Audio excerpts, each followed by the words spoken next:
వెంకటపతే విష్ణుపరాం తద్వక్షస్థల నిత్యవాస కాం తత్క్షాంతి సంవర్ధిని పద్మాలంకృత పాణి పల్లవయుగాం పద్మా వాత్సల్యాది గుణకలాం భగవతి तेषां स्वागतं कार्यक्रमस्य आरम्भे वैदिकमन्त्राचरणद्वारा वयम् आरम्भं कुर्मः। वैदिकीं प्रार्थनां कर्तुम् अहं पुदुमेळ्ळ श्रीकान्तस्वामीम् आह्वयामि।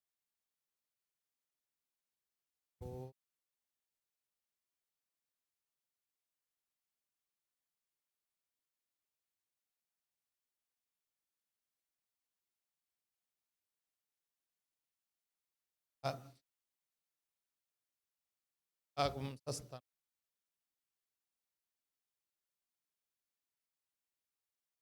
अश्रभा स्वस्ति स्वस्ति आर्क्ष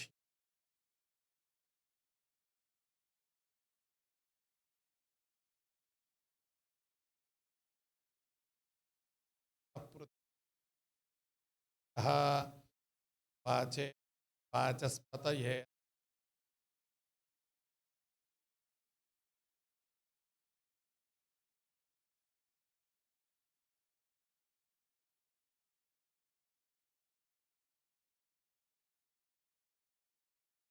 इंदिरा गांधी राष्ट्रीय संस्कृति मंत्रालयः सर्वेषां कृते स्वागतं व्याहरोति। श्री वैष्णव आगम विषये उपन्यास शृंखला सरणि या चलति याम् अद्य चतुर्थः उपन्यासः एतावत्पर्यन्तं त्रयं समाप्तमस्ति। प्रथमे उपन्यास आगम भट्टाचार्य प्रारम्भं द्वितीय मासे आचार्य पंचरात्र आगम मासे वैखानस आगम पराशरं भावना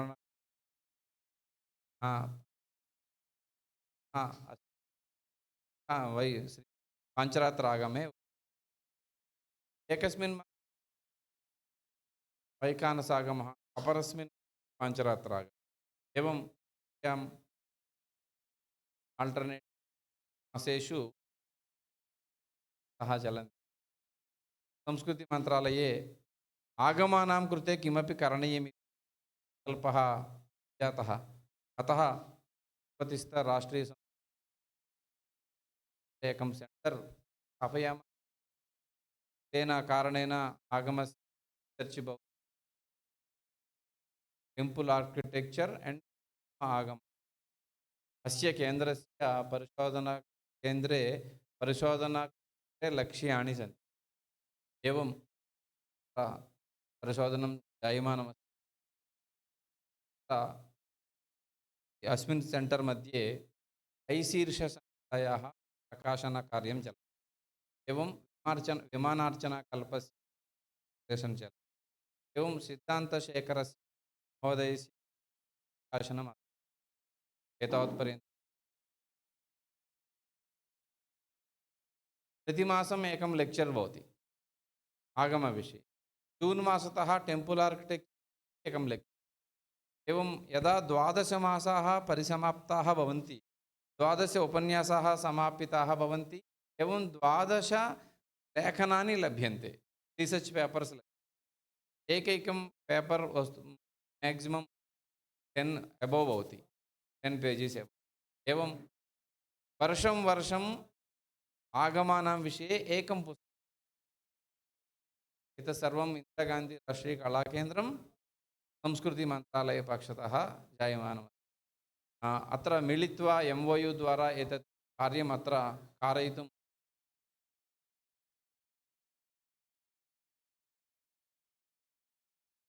एवं राष्ट्रीय इंदिरा गांधी राष्ट्रीय कलाकेन्द्रस्य सेक्रेटरी एवं इंडियन इंस्टिट्यूट ऑफ हेरिटेज कुलपतयः सच्चिदानंद जोशी MOU कृत्वा पद्मावती कर्णसन्निधौ आगमानां विषये वयं कुर्मः। गान्धी निवेदयन् स्वागतं विवरामि। अस्माकम् आगतवन्तः अत्र द्वौ विद्वांसौ, अस्य सत्रस्य अध्यक्षवर्यः श्रीपादभट्टाचार्यः, आचार्यः ज्योतिष अध्यक्षं अस्म् अतिथिरूपेण तेभ्यः स्वागतं व्याहरामि। अनन्तरम् अस्माकम् आह्वानं झटिति एकस्मिन्नेव क्षणे पाञ्चरात्रागमे शीर्षिकां दत्तवन्तः आचार्य राजेश कुमार आचार्य तेभ्यः अहं हृदयपूर्वकं स्वागतं वदामि। अधुना अधिकं भाषणं न भवति। सेमिनार्स् इत्यादिकं वयं सर्वदा यूनिवर्सिटि कुर्मः। सेमिनार् किं भवति? पाञ्चरात्रागमे सेमिनार् 3 days सेमिनार् इति स्थापयामः। सर्वे आगच्छन्ति, छात्राः, रिसर्च् स्टूडेण्ट्, सर्वे अध्यापकाः, प्रोफेसर् आगच्छन्ति, पत्राणि समर्पयन्ति, दिनत्रयं वदन्ति। नेक्स्ट् इयर् अपि आगम सेमिनार् स्थापयामः, सेम् पत्राणि पुनः स्थापयन्ति। एवमेव चलति, कापी पेस्ट् रूपेण कार्यं चलति। तथा मास्तु। एकम् एक्स्पर्ट् भवेत्। यः एक्स्पर्ट् अस्ति, लेवल् मध्ये यः अस्ति, तस्यैव प्रवचनरूपेण इन्वैटेड् टाक् इति वदामः। इन्वैटेड् टाक् इत्युक्ते प्रोफेसर्स् कृतेपि उपयोगः भवति, छात्राणामपि व्यालिड् इन्फर्मेशन् हेतोः वयं प्रतिमासम् एकमेव लेक्चर् भवति।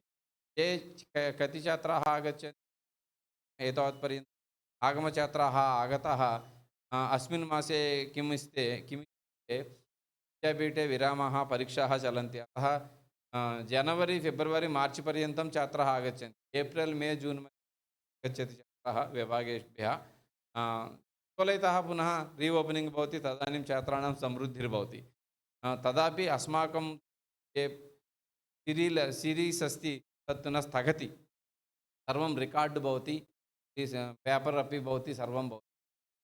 प्रकाशनार्थं पब्लिकेशन् अपि वर्धते इति हेतोः अद्य उपन्यासस्य आरम्भं कुर्वन्तु इति। तत्पूर्वम् अहं PTG रङ्गरामानुजाचार्यम् असोसियेट् प्रोफेसर् नेशनल् महोदयम् आह्वयामि। अतिथीनां कृते उपन्यासकस्य कृतेपि सन्मानं कुर्वन्तु इति।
व्यासमहर्षेः प्रतिमा अत्र वर्तते। हस्ते ब्रह्मसूत्राणि विराजमानः व्यासमहर्षिः। देहल्याम् अस्माकं संसदि भवने तत्र स्थानं स्यात्, किन्तु सः तिरुपतिम् इच्छति। महर्षेः आश्रमस्थानमस्ति चनूर्, अतः देहल्यां नास्ति, आगत्य अस्माकं लेक्चर् परम्परायां साक्षीभूतः रूपेण अत्र विराजमानः अस्ति। तत् कृत्वा अहम् अस्य सत्रस्य सञ्चालकः NSU पक्षतः सन्ति। असोसियेट् प्रोफेसर् PTG रङ्गरामानुजाचार्य तमहम् आह्वयामि।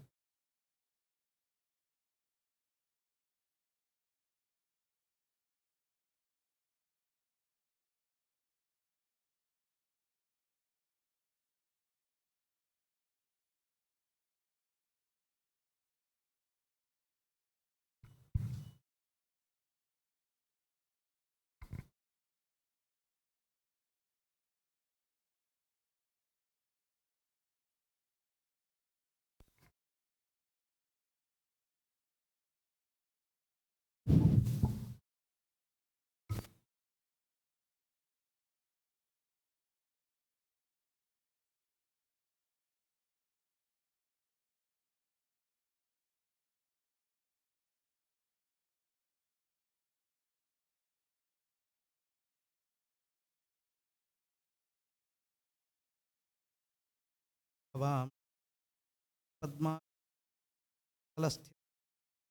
असंवत्सारं पराशराभ्यः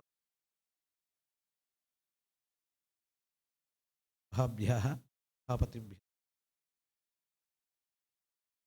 उपस्थितेभ्यः सभापतिभ्यः पादपट्ट भागेभ्यः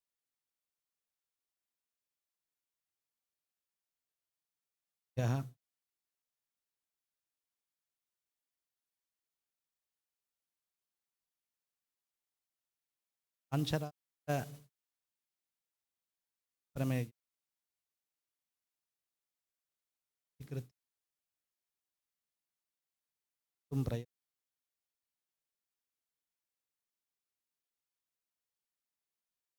खिलो धर्ममु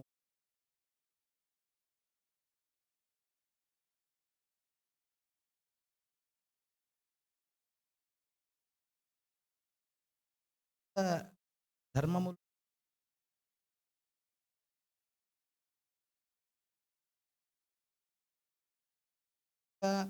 उपदेशं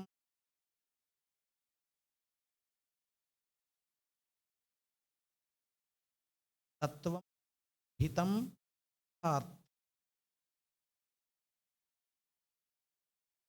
प्रतिपादिంచే వాంగ్మయం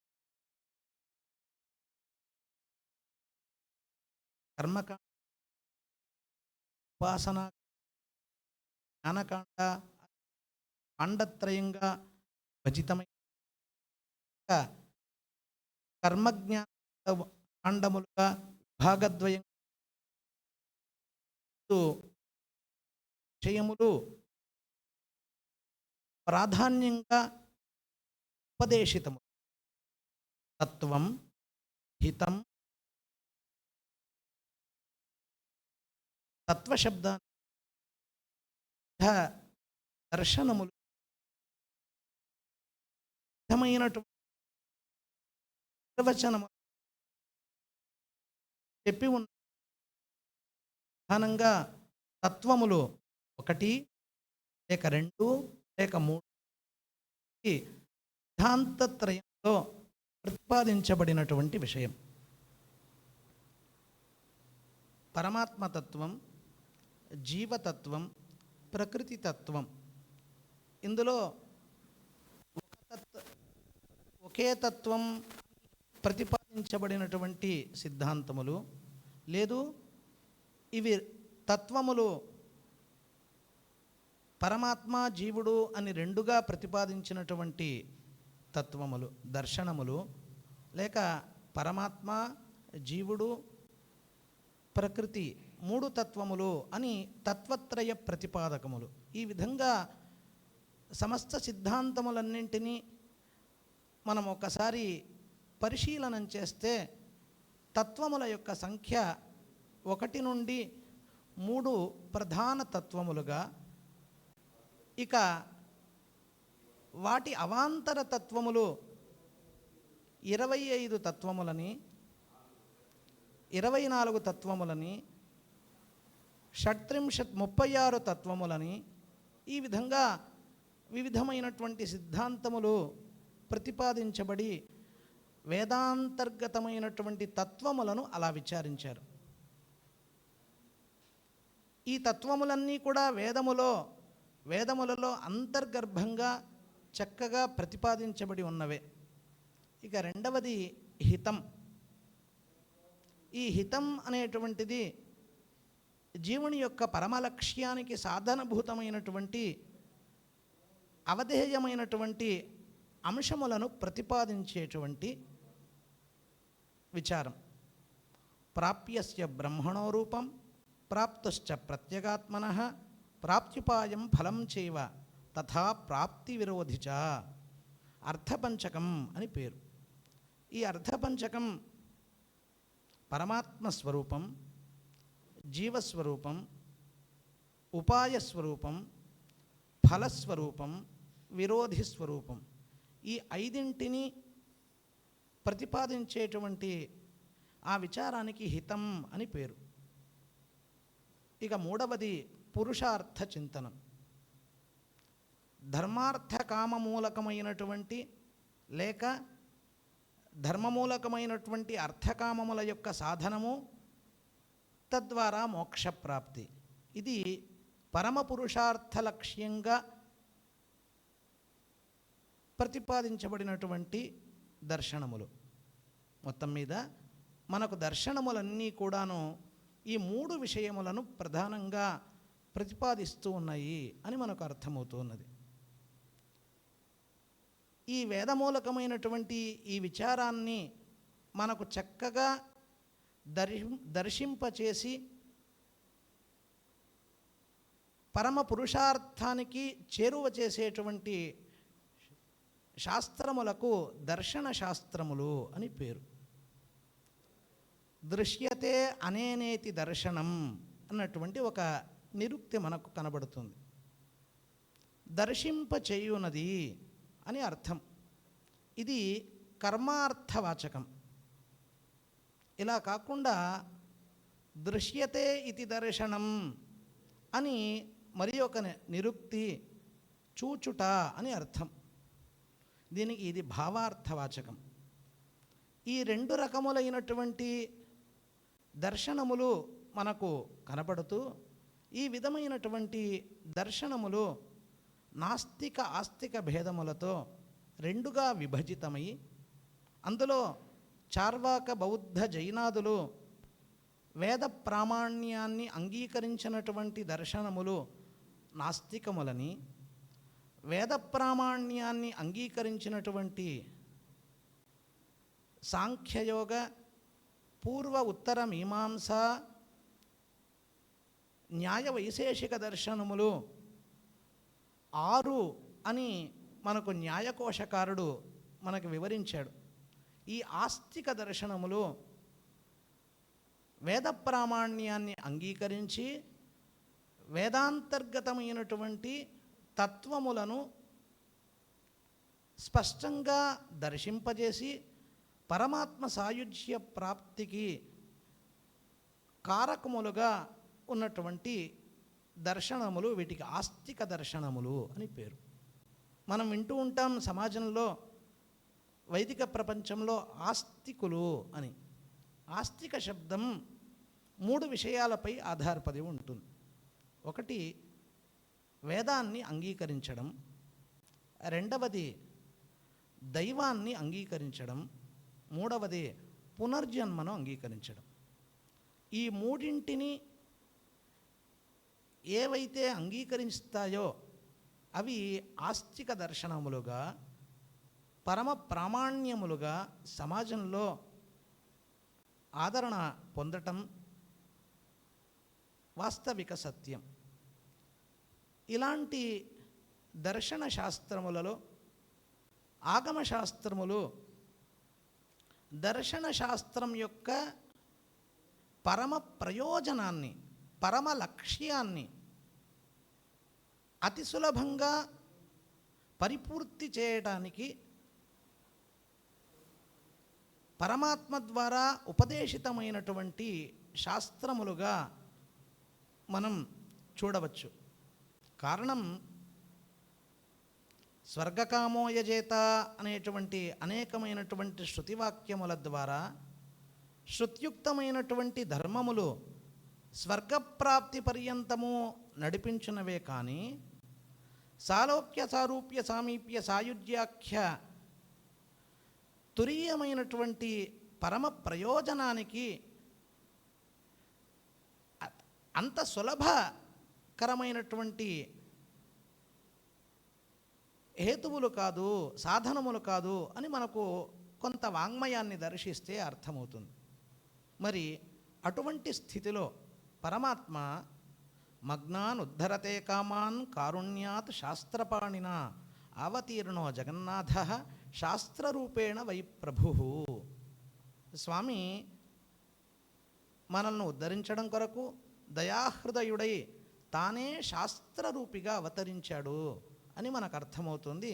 శ్రీపాంచరాత్రాన్ని సాక్షాత్తు పరమాత్మయే వక్త నారాయణ స్వయం ఆ యొక్క పాంచరాత్రానికి తానే వక్త అయి తానే ఆ శాస్త్ర రూపి అయి లోకంలో తాను అవతరించి లోకంలో ఉన్నటువంటి సమస్త జనులను ఉద్ధరించడం కొరకు బ్రహ్మాది దేవతా గణానికి ఉపదేశించి తద్వారా లోకంలో ప్రవర్తితం కావటానికి వారే కారకులై ఉన్నారు అని అర్థమవుతుంది. అటువంటి ఆగమశాస్త్రములు షడ్విధములుగా మనకు ప్రకటించబడి ఉన్నప్పటికీ గాణాపత్య, కౌమార, సౌర, శైవ, సాక్షాక్త, వైష్ణవములనేటువంటి 6 ప్రభేదములు ఉన్నప్పటికీ అందులో ముఖ్య ప్రభేదములుగా శైవ వైష్ణవములు అని అర్థమవుతుంది. అందులో వైష్ణవములు వైఖానస పాంచరాత్ర ప్రభేదంతో మనకు 2గా దర్శనమయ్యి వైఖానసాగమం ఆ పరమాత్మ యొక్క ఉపదేశం మేరకు విఖనస మహర్షి ద్వారా కశ్యపాదులకు ఉపదేశ రూపంగా అంది లోకంలో ప్రవర్తితమై విరాజమానం అవుతూ ఉండగా పాంచరాత్రం పరమాత్మ ద్వారా ఔపగాయన, మౌంజ్యాయన, శాండిల్య, భారద్వాజాదులకు ఉపదేశితమై శ్రీరంగ, శ్రీహస్తిపుర్యాది క్షేత్రములలో ఉపాయ స్వరూపమై మునిత్రయమైన పిలువబడేటువంటి నాథయామున భాష్యకారుల ద్వారా అనువర్తితమై తదనంతరం ఆచార్య పురుషుల ద్వారా పరమాదరణంగా ఆదరించబడి లోకంలో జనులందరినీ తరింపచేసేటువంటి ఐహిక ఆముష్మిక ఫలప్రదమైనటువంటి శాస్త్రంగా కీర్తించబడుతోంది. ఈ శాస్త్రం, ఈ ఆగమ వాంగ్మయం మనకేం చెబుతోంది అంటే దాని నిర్వచనంలోనే ఆసమంతాద్ గమయతి ధర్మాధర్మౌ పరంపదం, ఆసమంతాద్ గమయతి ధర్మాధర్మౌ పరంపదం, ఇది ధర్మం, ఇది అధర్మం అని మనకు తెలిపి మోక్షపర్యంతము నడిపించగలిగినటువంటి ధర్మములను ప్రతిపాదించి ఉపేయ స్వరూపములను సంశయ విపర్యయ రహితంగా అందించి మోక్షప్రాప్తిని కలిగించేటువంటి సాధనం అని ఈ నిర్వచనం ద్వారా అర్థమవుతోంది. ఆచార కథనాత్ గతిప్రాప్తి విధానతః, ఈ మాటలను బట్టి మాహాత్మ్య తత్వ కథనాత్ ఆగమశ్చేతి గణ్యతే. ఈ ఆచార స్వరూపాన్ని మనకు తెలుసు. ధర్మం శృత్యుక్తం, స్మృత్యుక్తం, ఆచారరూపం, ఆత్మప్రియం అని 4 రకములు. ఇందులో శృతి స్మృతి విరోధం కానటువంటి ఆచార రూపమైనటువంటి ధర్మాన్ని లోకంలో ఆ పరమాత్మ యొక్క విభూతిని భక్తులందరికీ అందించి సకల తత్వ స్వరూపుడైనటువంటి తత్వత్రయ ప్రతిపాద్యుడైనటువంటి శ్రీమన్నారాయణమూర్తి పరదైవం పరమతత్వం అని మనకు నిరూపించి తత్వత్రయాన్ని ప్రతిపాదించినటువంటి వాంగ్మయం శ్రీపాంచరాత్ర వాంగ్మయం. మనం ఇంతకుముందు అనుకున్నాం తత్వములు 1, 2, 3 అని భిన్న భిన్నమైనటువంటి సిద్ధాంతములు ప్రతిపాదించి ఉన్నాయి. మరి పాంచరాత్ర శాస్త్రం ఏం చెబుతోంది అంటే తత్వత్రయాన్ని ప్రతిపాదిస్తోంది. ఏమిటి ఆ తత్వత్రయం? అందులో స్పష్టంగా బ్రహ్మజీవ జగచ్చేతి త్రైవిధ్యమిహ విద్యతే, తేజోరాశి భవేద్బ్రహ్మ, భూతరాశి ఇదం జగత్, జ్ఞానరాశి భవేజ్జీవ, ఉత్పత్తి లయ వర్జిత. ఇది శాస్త్రం ప్రతిపాదించింది. తత్వములు 3: తేజోరాశి పరమాత్మ, భూతరాశి ప్రకృతి, జ్ఞాన రాశి అయినటువంటి వాడు జీవుడు, ఉత్పత్తి లయవర్జిత. ఉత్పత్తి లయము, పుట్టుక లయము రెండూ లేనటువంటి తత్వములు కాబట్టి ఇవి నిత్యములు. తత్వత్రయం ఎప్పటికీ సత్యములే అని ప్రతిపాదించినటువంటిది. అందులో ఆ తత్వంలో పరమతత్వం ఏంటి అని అంటే 2 విశిష్టమైనటువంటి తత్వములు, జీవుడు ప్రకృతి, పరమతత్వమైనటువంటి వాడు అచ్యుతుడు అని కీర్తిస్తూ ఉన్నది. జాయతే ఇత్యాది షడ్భావ వికార రహితత్వాత్ అచ్యుత అని శాస్త్రం కీర్తించింది. పుట్టుక, మరణము, పరిణామము, వృద్ధి, క్షయము ఇవన్నీ లేనటువంటి వాడు అచ్యుతుడని కీర్తించబడుతూ ఉన్నాడు. ఇతనెవడండి అంటే లక్ష్మీ విశిష్టుడు అని శాస్త్రం ప్రతిపాదిస్తోంది. ఈ విధమైనటువంటి పరమతత్వాన్ని ఉపేయ స్వరూపంగా తెలిపినటువంటి వాంగ్మయం శ్రీపాంచరాత్ర వాంగ్మయం. సరి, మరి ఆ పరమాత్మ ఇది అని నిర్ధారించిన తరువాత మరి పరమాత్మను చేరుకునేటువంటి పద్ధతి చెప్పాలి కదా. ఉపేయ స్వరూపం ఎప్పుడైతే తెలుపబడుతుందో ఉపాయ స్వరూపం సహజంగా మనకు తెలియచేయాలి. మరి ఈ ఉపాయ స్వరూపం మనకు ఈ శాస్త్రమునందు, పాంచరాత్ర శాస్త్రమునందు జ్ఞాన యోగ చర్య అనేటువంటి 3 మార్గములను ప్రతిపాదించింది. భాగవతంలో కూడా క్రియాయోగం అనేటువంటి దాన్ని ప్రతిపాదిస్తూ క్రియాయోగం ద్వారా నన్ను ఆరాధించాలి అని పరమాత్మ సూచిస్తూ ఉన్నారు. క్రియాచర్యలు 2 పాదములుగా విభాగం మనకు కనపడుతూ ఉన్నప్పటికీ చర్యాపాదం క్రియాపాదాంతర్గతం అని మనం అర్థం చేసుకోవాలి. కాబట్టి 3 ఉపాయములు, జ్ఞానయోగ క్రియలు అనేటువంటివి 3 ఉపాయములుగా మనకు చెబుతోంది. ఇందు జ్ఞానపాదమునందు ఆ ఉపాయ స్వరూపం మనకు తెలియజేస్తూ భగవద్ ఆరాధనం, దీక్షాయుక్తమైనటువంటి పాంచరాత్రోక్తమైనటువంటి భగవత్ సమారాధనమే భగవద్ అనుగ్రహానికి కారణం. భగవద్ అనుగ్రహమే జీవుని యొక్క సాయుజ్య ప్రాప్తికి ఉపాయం అని జ్ఞానపాదమునందు ఉపదేశించబడి ఆ విధమైనటువంటి ఉపాయ స్వరూపం క్రియాచర్యలయందు ఆరాధన, ఉత్సవ, స్నపన, ప్రాయశ్చిత్త, విశేషోత్సవ, నైమిత్తిక, ఆహ్నిక కృత్యములతో కూడి ప్రతిష్టా పద్ధతులన్నీ వివరించబడి ఆ ఉపాయ స్వరూపం వైలక్షణ్యంగా విశదంగా వివరించబడినటువంటి వాంగ్మయం క్రియాచర్యలు. జ్ఞానమునందు, జ్ఞానపాదమునందు తత్వములను ప్రతిపాదించి తత్వత్రయాన్ని విశదీకరించి మోక్షం యొక్క స్వరూపాన్ని తెలియజేసి దానికి ఉపాయం భగవత్ ప్రసాదమే, భగవద్ అనుగ్రహమే అని తెలిపి ఆ భగవద్ అనుగ్రహానికి పాంచరాత్రోక్తమైనటువంటి దీక్షాయుక్తమైనటువంటి భగవత్ సమారాధనమే ఉపాయము అని ప్రతిపాదించినటువంటి పాదం జ్ఞానపాదం. క్రియాచర్యల యందు ఆ ఉపాయ స్వరూపాన్ని సంశయ విపర్యయ రహితంగా తెలిపినటువంటి భాగం క్రియాచర్యాపాదం. మరి ఈ మధ్యలో తెలపబడినటువంటి పాదానికి యోగపాదం అని పేరు. ఈ యోగపాదంలో ఇక్కడేం చెప్పబడుతోంది అంటే భగవదారాధనకు ఉపయుక్తమైనటువంటి సాధకుడు ఎలా ఉండాలో నిర్దేశించేటువంటి పాదం యోగపాదం. భగవత్ సమారాధనం ఉపాయాన్ని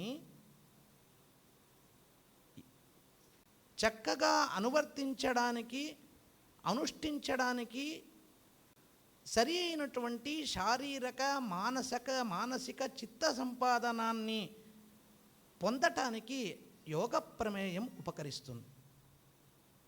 కాబట్టే పాంచరాత్ర వాంగ్మయంలో మానస ఆరాధనం అనేటువంటి బాహ్యారాధనానికి పూర్వం చేసేటువంటి మానస యాగం నందు యోగసిద్ధి అయినటువంటి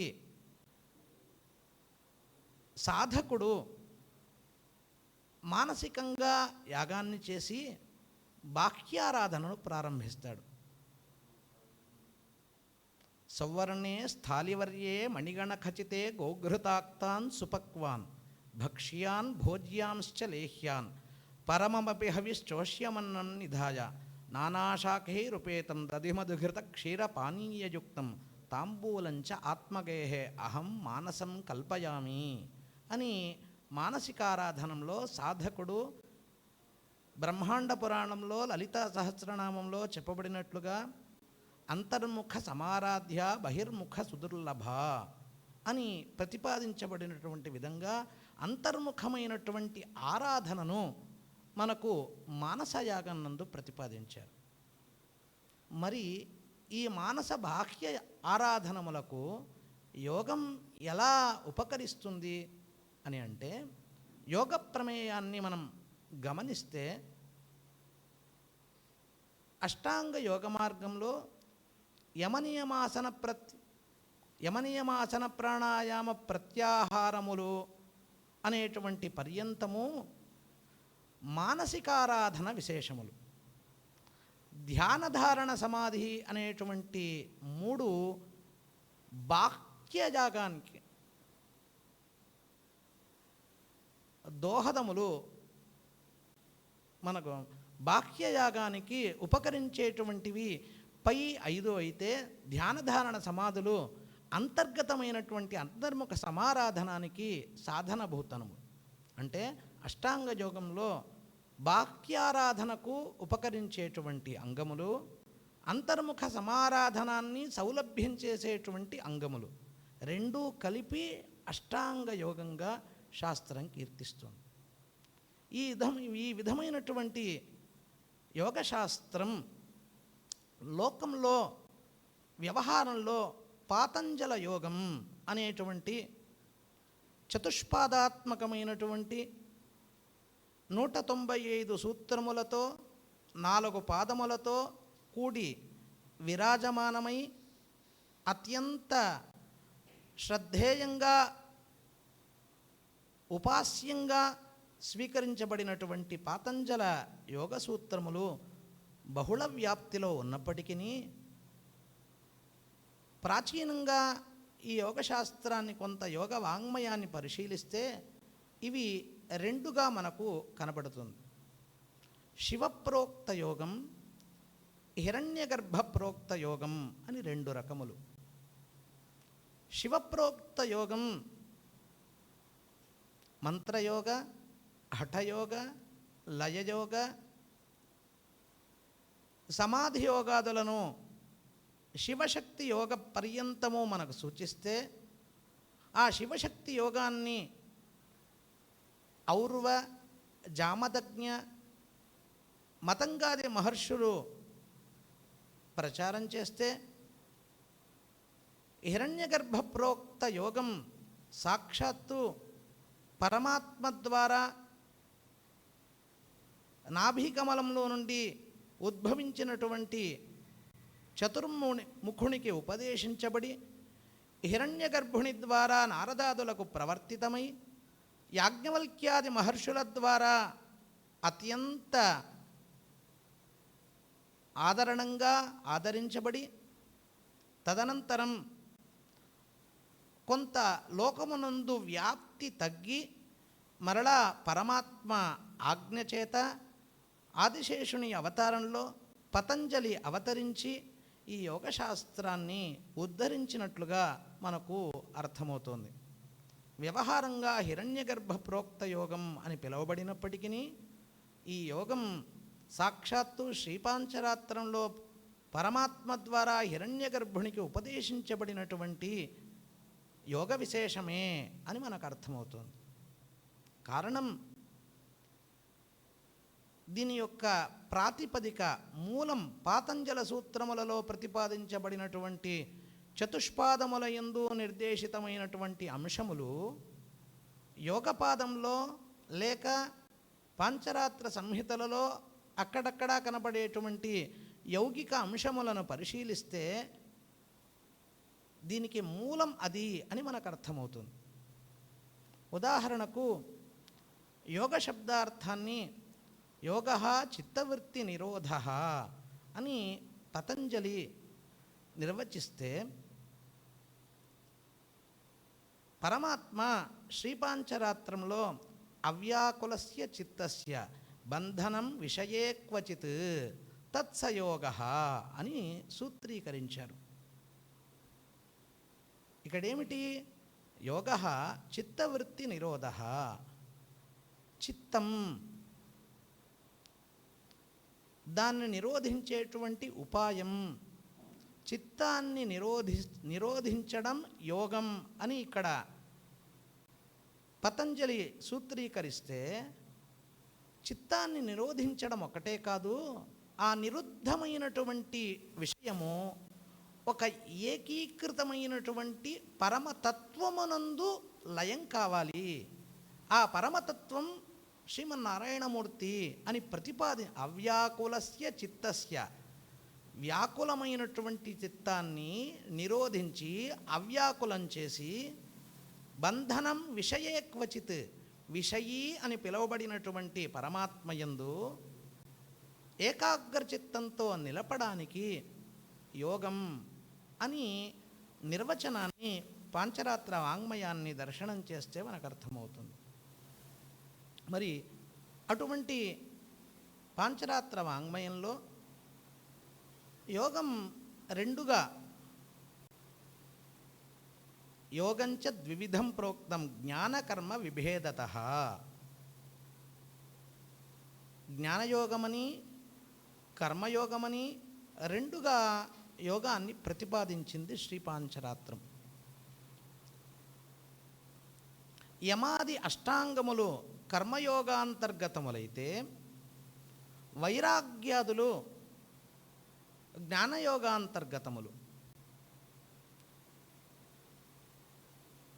సంహితలలో అక్కడక్కడ యోగ మార్గాన్ని ప్రతిపాదించబడి ఉన్నప్పటికీ, విశేషాలు అక్కడక్కడ సూచించబడినప్పటికీ, పాద్మ సంహిత యందు దీని యొక్క విస్తృతి చక్కగా పాతంజలంలో ప్రతిపాదించబడినటువంటి 195 సూత్రములు ఇంకా అద్భుత రీతిలో 5 పంచాధ్యాయాత్మకముగా ఇందులో ప్రతిపాదించబడి ఉంది. ఉదాహరణకు 5 అధ్యాయాల్లో ప్రతిపాదించబడినటువంటి విషయాల్లో ఏమని చెప్పబడింది? ఆసన భేద కథనం. మొదటి అధ్యాయంలో ఏం చెప్పబడింది అంటే యమం, నియమం, ఆసనం, ఇంత పర్యంతం మొదటి అధ్యాయంలో చెప్పబడింది. రెండవ అధ్యాయంలో ప్రాణాయామాన్ని చేయాలి అని అంటే నీకు నాడీ స్వరూపాన్ని తెలిసి ఉండాలి. కాబట్టి నాడీ స్వరూపాన్ని నిర్వచించినటువంటి అధ్యాయం రెండవ అధ్యాయం. మూడవ అధ్యాయం వివిధమైనటువంటి ప్రాణాయామ స్వరూపాన్ని తెలియచేస్తే, ఆ తదనంతర అధ్యాయముల యందు ప్రత్యాహార ధ్యాన ధారణ సమాధి అనేటువంటి తదుపరి విశేషాలను మనకు తెలియజేస్తుంది. ఒకసారి స్థాళీపులాక న్యాయంగా మనం దీన్ని దర్శిద్దాం. మొట్టమొదటిది యమం.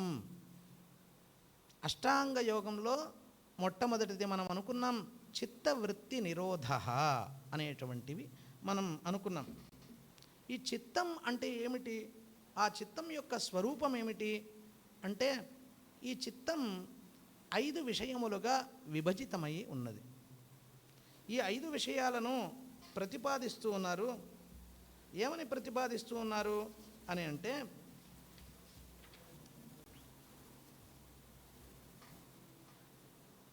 క్షిప్త, మూఢ, విక్షిప్త, ఏకాగ్ర, నిరుద్ధం అనేటువంటి 5 విధములుగా దీన్ని విభాగం చేశారు.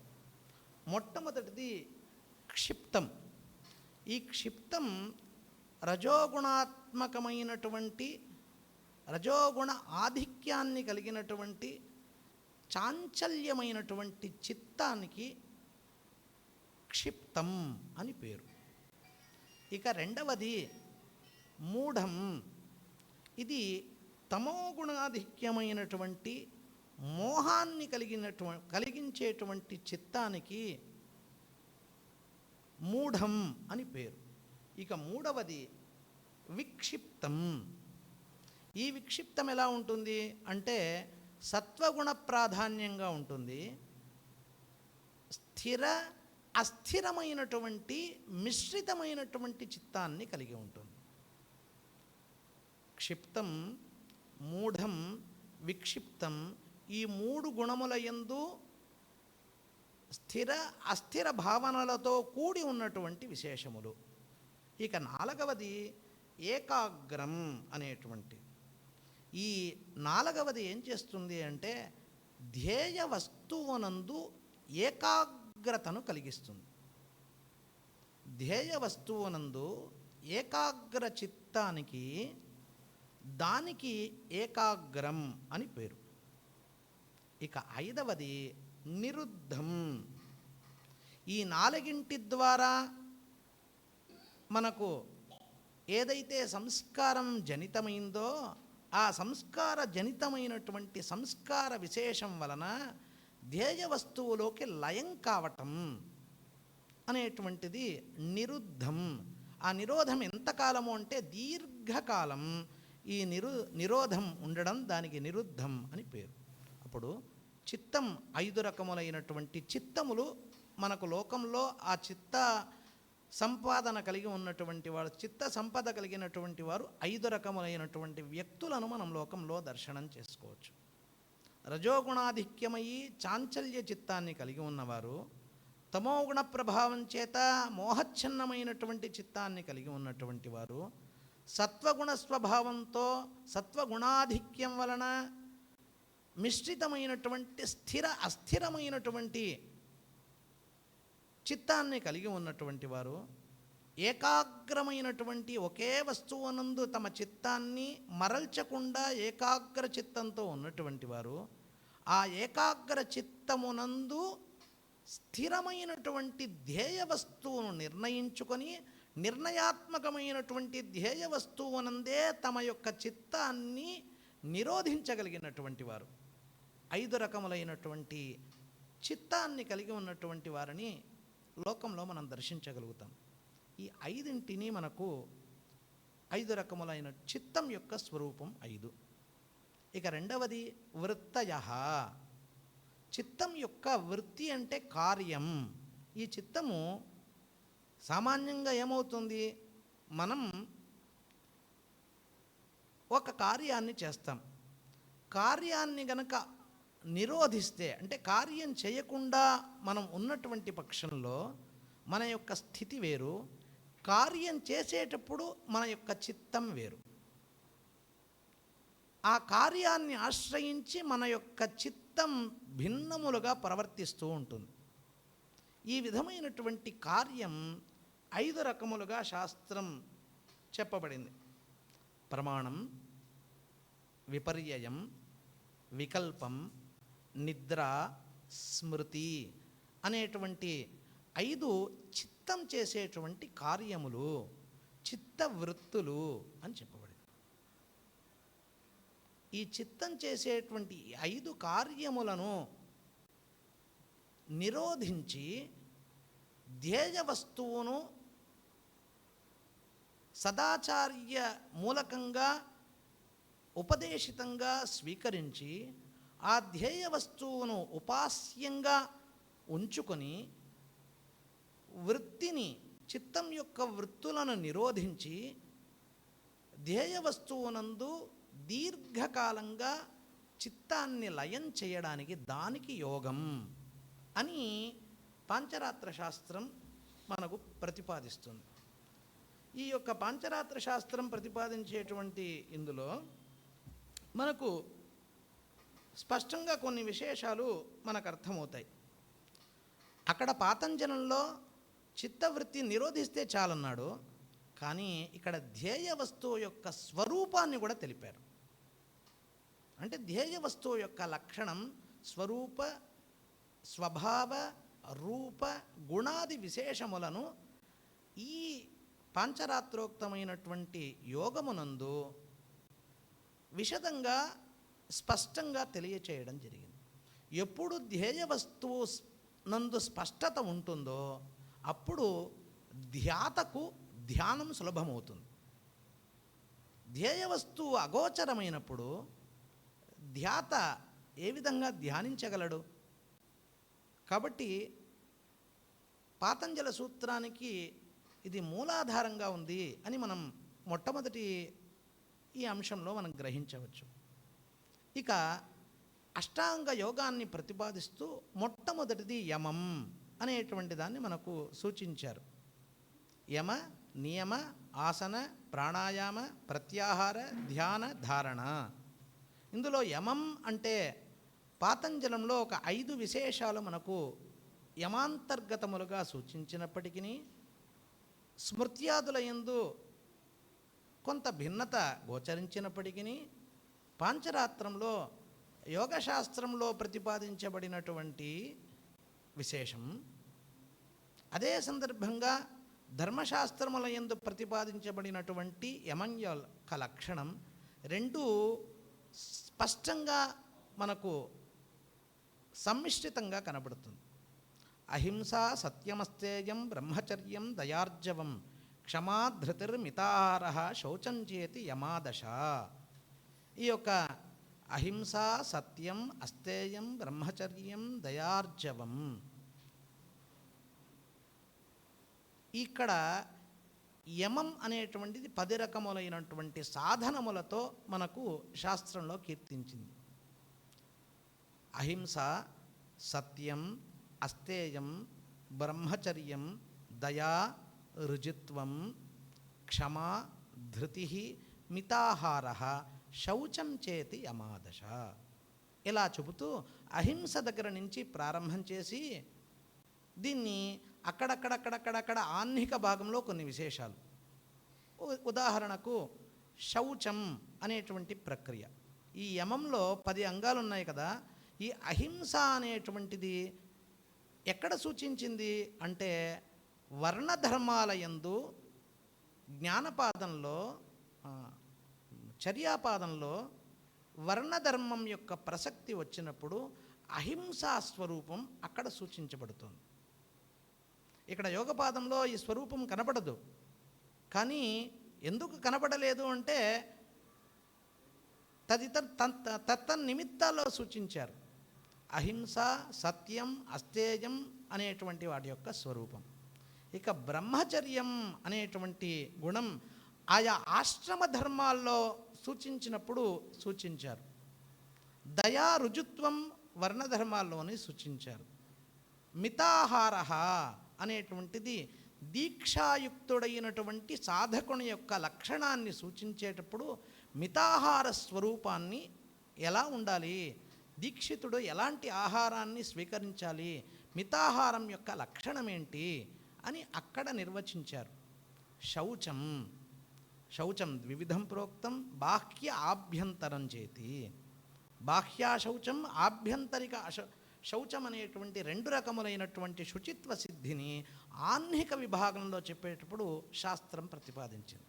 అంటే కేవలం పాతంజలంలో ఒక అహింసాది 5 యమంలో భాగంగా చెబితే, మనుస్మృత్యాదుల యందు యమంచేతి యమ లక్షణాన్ని దశకంగా కీర్తిస్తే, ఆ దశవిధమైనటువంటి యమాంగములను శ్రీపాంచరాత్రం అక్కడక్కడ తత్తన్నిమిత్తముల యందు స్పష్టంగా విశదీకరించి ఉపదేశించింది. ఇక రెండవది నియమం. ఈ నియమ విచారానికి వచ్చేటప్పటికి ఇక్కడ కూడా నియమం పాతంజలంలో ఒక 3 లేక 5 నియమాలను సూచిస్తే, యాజ్ఞవల్క్యాది స్మృతుల యందు నియమాన్ని కొంత వైలక్షణ్యంగా సూచిస్తే, ఇక్కడ స్పష్టంగా తపస్సంతుష్టి రాస్తిక్యం, దానమారాధనం హరేహే, సిద్ధాంత శ్రవణం హరిశ్చ, జప ఇత్యాది లక్షణ అని నియమం యొక్క స్వరూపాన్ని ఇక్కడ కీర్తించేశారు. తపః, ధర్మశాస్త్రం చెప్పింది తపశ్శబ్దానికి వేదం ఒక నిర్వచనం చెప్పింది. ఋతం తపస్సత్యం తపశ్రుతం తపశ్శాంతం తపోదమస్తపశ్యమస్తపోదానంతపో యజ్ఞం తపో భూర్భువస్సువర్బ్రహ్మై తదుపా ఆస్యై తత్తపః అని తపస్సు యొక్క స్వరూపాన్ని శృతి అలా వివరిస్తే, ఆ శృతి వివరించినటువంటి దాన్ని స్మృత్యాదుల యందు తపః కృచ్ఛ్ర చాంద్రాయణాది వ్రతరూపః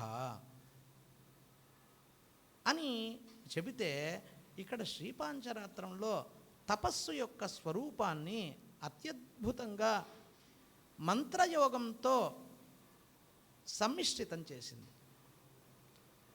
ఆచార్యమూలకమైనటువంటి మంత్రోపదేశ సిద్ధిని పొందినటువంటి సాధకుడు నీతమైనటువంటి మంత్రాన్ని, మంత్రాధిష్టాన దైవతను, మంత్రోపదేశం చేసినటువంటి గురువును కలిపి ఏకాగ్ర చిత్తంతో ధ్యానించడానికి తపస్సు అని తపస్సు యొక్క స్వరూపాన్ని సూచించింది. ఇంత వైలక్షణ్యాన్ని మనం చూడవచ్చు. సంతుష్టి, తపస్సంతుష్టిరాస్తిక్యం, దానమారాధనం హరేహే. ఇక్కడ సంతుష్టి, ఇక్కడ సంతృప్తి అనేటువంటిది ఏమని చెప్పింది అంటే, బ్రాహ్మణునికి సంతృప్తి అనేటువంటిది ప్రధానమైనటువంటి గుణం.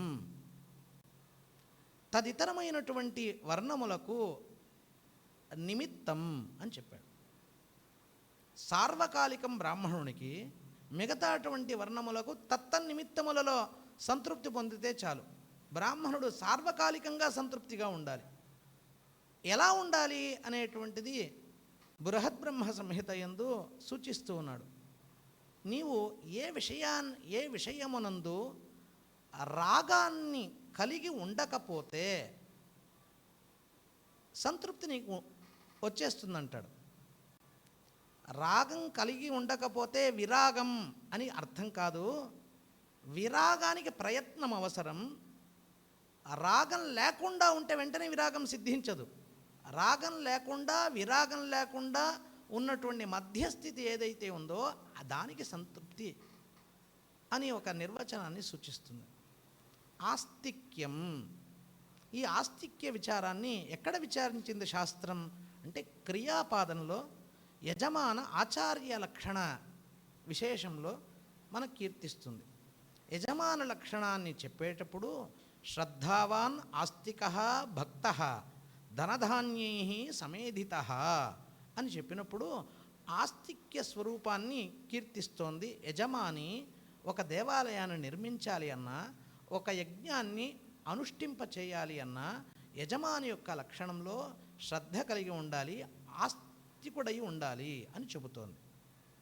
ఇదే తరువాత శ్లోకంలో ఆచార్య లక్షణాన్ని కీర్తించేటప్పుడు ఒక మాట అంటోంది.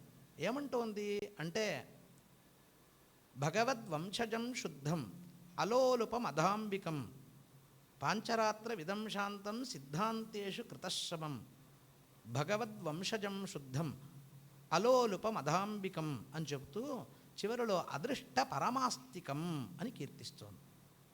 యజమాని ఆస్తిక్య బుద్ధి, దేవుడు ఉన్నాడు అని యజమానికి విశ్వాసం ఉంటే చాలు. కానీ ఆచార్యుడికి పరమాస్తికుడై ఉండాలి. పరమతత్వమునందు ఆచార్యునికి లక్ష్యం ఉండాలి. ఛాందోగ్యోపనిషత్తులో దీనికి సంబంధించినటువంటి ఒక కథనం అద్భుతంగా ఉంటుంది. ఒక గురుకులంలో కొంతమంది విద్యార్థులు అధ్యయనం చేస్తూ ఉన్నారు. మనందరికీ తెలుసు, పూర్వకాలంలో భిక్షాటన ద్వారానే, ఉంచవృత్తి ద్వారానే జీవనం చేసేటువంటి వారు. ఒక అద్భుతమైనటువంటి పండితుడు భిక్షాందేహి అని బయట నుంచి ప్రార్థిస్తూ ఉన్నారు. గురువుగారు శిష్యులకు విద్యాబోధన చేస్తూ ఉన్నారు. వెంటనే ఆ పండితుడు పిలుస్తూనే భార్యను పిలిచి భిక్షణ వేయమన్నారు. ఆమె పోయి నమస్కరించి హస్తోదకమిచ్చి నమస్కరించి భిక్షను వేసి నమస్కరించి వచ్చేస్తుంది. ఇంకా కొంతసేపటికి ఒక సామాన్య పండితుడు అటువైపు వస్తాడు. అతను భిక్షాందేహి అంటూనే విద్యను బోధిస్తూ ఉన్నటువంటి గురువుగారు నేరుగా వెళ్ళి నమస్కరించి హస్తోదకం వేసి భిక్షను సాయించి వచ్చేస్తారు. శిష్యులు గురువుని అడుగుతారు, మహాపండితుడు ఆయనకు మీ పత్ని ద్వారా అనుగ్రహించారు, ఈయనకు సామాన్య పండితుడు మీరే వేశారా, ఏంటి కారణం అని అడుగుతారు. రేపటి రోజు చెప్తానంటాడు. మరుసటి రోజు యథావిధిగా ఆ పండితుల వారు వస్తూనే ఈయనే వెళతారు. స్వామి, నాకు చిన్న సందేహం ఉన్నది, పరమతత్వం ఎవరు అని అడుగుతారు. కూర్చో, ఇది చాలా పెద్ద విషయము, గంభీరమైన విషయము అని కొంతసేపు అన్నీ ఈ శాస్త్రంలో ఇలా ప్రతిపాదించబడి ఉంది, ఈ శాస్త్రంలో ఇలా ప్రతిపాదించబడి ఉంది, కర్మకాండ యందు ఇలా ప్రతిపాదించబడి ఉంది, ఉపాసనాకాండ యందు ఇలా దర్శించాలి, ఇలా చాలాసేపు వివరిస్తారు. నమస్కరించి పంపించేస్తారు. కొంతసేపటికి ఆ సామాన్య పండితుడు వస్తారు. మరలా ఈయనే వెళ్ళి హస్తోదకం ఇచ్చి, స్వామి, ఒక చిన్న సందేహం ఉంది, పరమతత్వం ఎవరు అని అడుగుతాడు. అతడు అంటాడు, ఒక పరమతత్వం నందు నిర్ణయం లేని వాడి దగ్గర ఇన్ని రోజుల నుంచి నేను భిక్ష తీసుకుంటూ ఉన్నాను, నేను ఇంట్లో తీసుకోనని వెళ్ళిపోతాడు. అంటే పరమతత్వం నందు ప్రతి వ్యక్తికి నిర్ణయం ఉండాలి అని మనకు ఉపనిషత్తు ప్రబోధిస్తోంది. అట్లా పరమతత్వాన్ని ఆచార్యునికి పరమతత్వం నందు నిర్ణయం కలిగి ఉండడానికి పరమాస్తికుడు అని పేరు. ఆస్తిక్య లక్షణాన్ని రెండుగా విభజించి శాస్త్రం ప్రతిపాదిస్తుంది. తపః సంతుష్టి ఆస్తిక్యం, దానం ఆరాధనం హరేహే. ఈ దాన విషయంగా వచ్చేటప్పటికీ ఈ దాన లక్షణాన్ని చాలా విశదంగా వర్ణిస్తోంది శాస్త్రం. దాన స్వరూపం, దానం యొక్క సమయం, దాత యొక్క లక్షణం, ప్రతిగ్రహీత యొక్క స్వరూపం, ఆ యొక్క దేయవస్తు స్వరూపం, ఈ విధంగా చక్కగా దాని గురించి వివరించి శాస్త్రం చెబుతుంది. దానం ఆరాధనం హరేహే, భగవత్ సమారాధన పద్ధతిని తెలిసి భగవత్ సమారాధనాన్ని చేయడం, ఇది నియమంలో ఒక భాగం. తపస్సంతుష్టిరాస్తిక్యం, దానం ఆరాధనం హరేహే, సిద్ధాంత శ్రవణం. ఈ సిద్ధాంత శబ్దం తన ప్రతి ఒక్క వాంగ్మయానికి రెండు రకములైనటువంటి ఉపాయములు, సిద్ధోపాయం, సాధ్యోపాయం అని మనం వింటూ ఉంటాం. సిద్ధమైనటువంటి లక్ష్యాన్ని కలిగి ఉన్నటువంటి శాస్త్రములు ఆ సిద్ధమైనటువంటి ఉపేయములను గూర్చి వీడు నిరంతరం చింతన చేస్తూనే ఉండాలి. ఇది నియమం. ప్రతిరోజు స్వాధ్యాయ కాలంలో వీడు నియమబద్ధంగా తన యొక్క సిద్ధాంతాన్ని పునఃపునః తాను స్మరిస్తూనే ఉండాలి, చర్చిస్తూనే ఉండాలి. హ్రీహి, లజ్జను కూడి ఉండాలి. తన యొక్క అనుష్ఠానమునో తన యొక్క ఆత్మగుణ సంపత్తినో ఎవరో ప్రశ్నిస్తారు అని కాకుండా తనకు తానే చేయలేదే అనేటువంటి పరితాప హృదయాన్ని కలిగి ఉండాలి. జప సిద్ధాంత శ్రవణం హ్రీశ్చ జప ఇత్యాది లక్షణ. మూలమంత్రాన్ని నిరంతరము జపిస్తూ ఉన్నటువంటి సాధకుడిగా ఉండాలి. ఈ విధంగా నియమం యొక్క లక్షణాన్ని ఇంత విశదంగా శాస్త్రం చెప్పింది. పరామర్శగా అక్కడ కనబడుతుంది ఇతర సూత్రముల యందు. తరువాత యమ నియమ ఆసన విచారం. ఈ ఆసన విచారం స్థిరం సుఖం ఆసనం, స్థిర సుఖం ఆసనం. అక్క స్థిరత్వాన్ని సుఖాన్ని కలిగించేటువంటిది ఆసనం అని ప్రతిపాదిస్తోంది పాతంజలం. అయితే ఇక్కడ ఆసనం, అక్కడ ఆసనం యొక్క నామములు చెప్పలేదు. పాతంజలంలో ఆసనం యొక్క ముఖ్యత్వాన్ని చెప్పింది కానీ ఆసన ప్రభేదాలను అక్కడ చెప్పబడి ఉండలేదు. అయితే వ్యాసుల వారు ఈ యొక్క సాంఖ్య దర్శన పీఠిక యందు 13 ప్రభేదములను వారు మనకు సూచిస్తారు. అయితే శ్రీపాంచరాత్రంలో భగవత్ సమారాధనకు అనుబంధమైనటువంటి ఆసనములను చెబుతూ విశేషమైనటువంటి ఆసనములతో కలిపి 8 రకములైనటువంటి ఆసన లక్షణములను మనకు కీర్తిస్తోంది. స్వస్తికాసనం, పద్మాసనం, బద్ధ పద్మాసనం, వీరాసనం, ముక్తాసనం, మయూరాసనం. ఈ విధంగా మనకు వివిధ వీరాసనం ఇత్యాది ప్రభేదములతో 8 రకములైనటువంటి ఆసన పద్ధతులను మనకు చెప్పి ఇందులో ఒక గొప్ప మాటను ప్రయోగిస్తారు. ఏమిటి అంటే ఆ ఆసన లక్షణాలను మనకు చెప్పేటప్పుడు ఒక ప్రభేదాన్ని చక్కగా వివరిస్తోంది శాస్త్రం. ఏమని చెప్తోంది అంటే,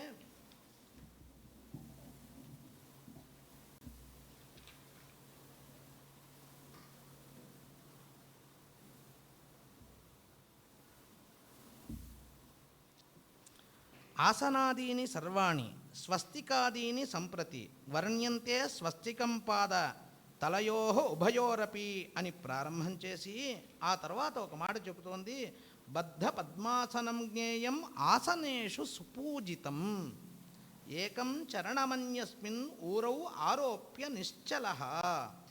ఇలా చెప్తున్నారు. ఇందులో అనేకమైనటువంటి ఆసనములను చెబుతూ ఉన్నాను.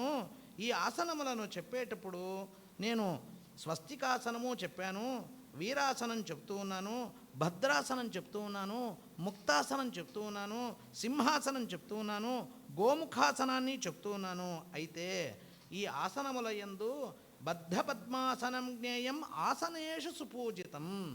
ఈ ఆసనములన్నింటి యందు కూడా ధర్మకార్య నిమిత్తమైనటువంటి ఆసనం బద్ధ పద్మాసనమే. కాబట్టి భగవత్ సమారాధనమునందు ఇతరమైనటువంటి ఆసనములన్నీ కూడా కామ్యములు లేక నిమిత్తములు. నిత్యం అతి ముఖ్యంగా స్వీకరణీయం బద్ధ పద్మాసనమే అని శాస్త్రం మనకు అక్కడ నిరూపణం చేసింది. బద్ధ పద్మాసనంలో మాత్రమే ఆధారాది సహస్రార పర్యంతం ఏకీకృతమైనటువంటి స్థిరంగా ఉండడానికి అవకాశం ఉన్నటువంటిది అని మనకు అర్థమవుతుంది. ఈ విధంగా ఆసనముల యొక్క లక్షణాలను కూడా కీర్తించి ధర్మానుష్ఠానానికి ఉచితమైనటువంటి ఆసన స్వరూపాన్ని కూడా మనకు నిర్దేశించినటువంటి శాస్త్రం. ఇక తదనంతరం ప్రాణాయామం. ఈ ప్రాణాయామాన్ని మనకు నిరూపించేటువంటి క్రమంలో నాడీ శుద్ధిని గూర్చి మనకు కీర్తిస్తోంది. ఏమని చెప్తోంది అంటే, దేహం ఎంత అంటే దేహమానం స్వాంగులీభిః షణ్ణవత్యంగుళాయుతం, షణ్ణవత్యంగుళాయతం, ఆయతం షణ్ణవతి 96 అంగుళములు, 12 అంగుళములు ఒక అడుగు అయితే 8 అడుగులు ఒక మనిషి యొక్క ఎత్తుగా కీర్తిస్తోంది. సామాన్యంగా యావరేజ్గా చెప్తోంది. 8 అడుగుల ఎత్తు కలిగినటువంటి మనిషి యొక్క దేహమనందు ప్రాణ శరీరాత్ అధిక ద్వాదశాంగుల మానత దేహస్థం అనిలం దేహ సముద్భూతేన వన్నిన. దీంట్లో చెప్తూ 8 అంగుళకు 12 అంగుళములను 96 అంగుళములకు 12 అంగుళములను కలుపుకోండి. 9 అడుగుల మనిషి అత్యంత మానం, మనిషి యొక్క మానం 9 అడుగులు అని మనకు శాస్త్రం కీర్తిస్తోంది. దాంట్లో కీర్తించి దానికి చెప్తుంది, ఏమని చెప్తోంది? దేహమధ్యే శిఖిస్థానం తప్త జాంబూనద ప్రభం త్రికోణం ద్విపదాం అన్యత్ చతురస్రం చతుష్పదం. ఇందులో జీవస్థానం ఉన్నదే, శరీరంలో జీవస్థానం ఎలా ఉంటుంది అంటే ద్విపాత్. మనకు తెలుసు తిర్యక్, మనుషులలోకి వచ్చేటప్పటికీ సుర నర తిర్యక్ భేదం.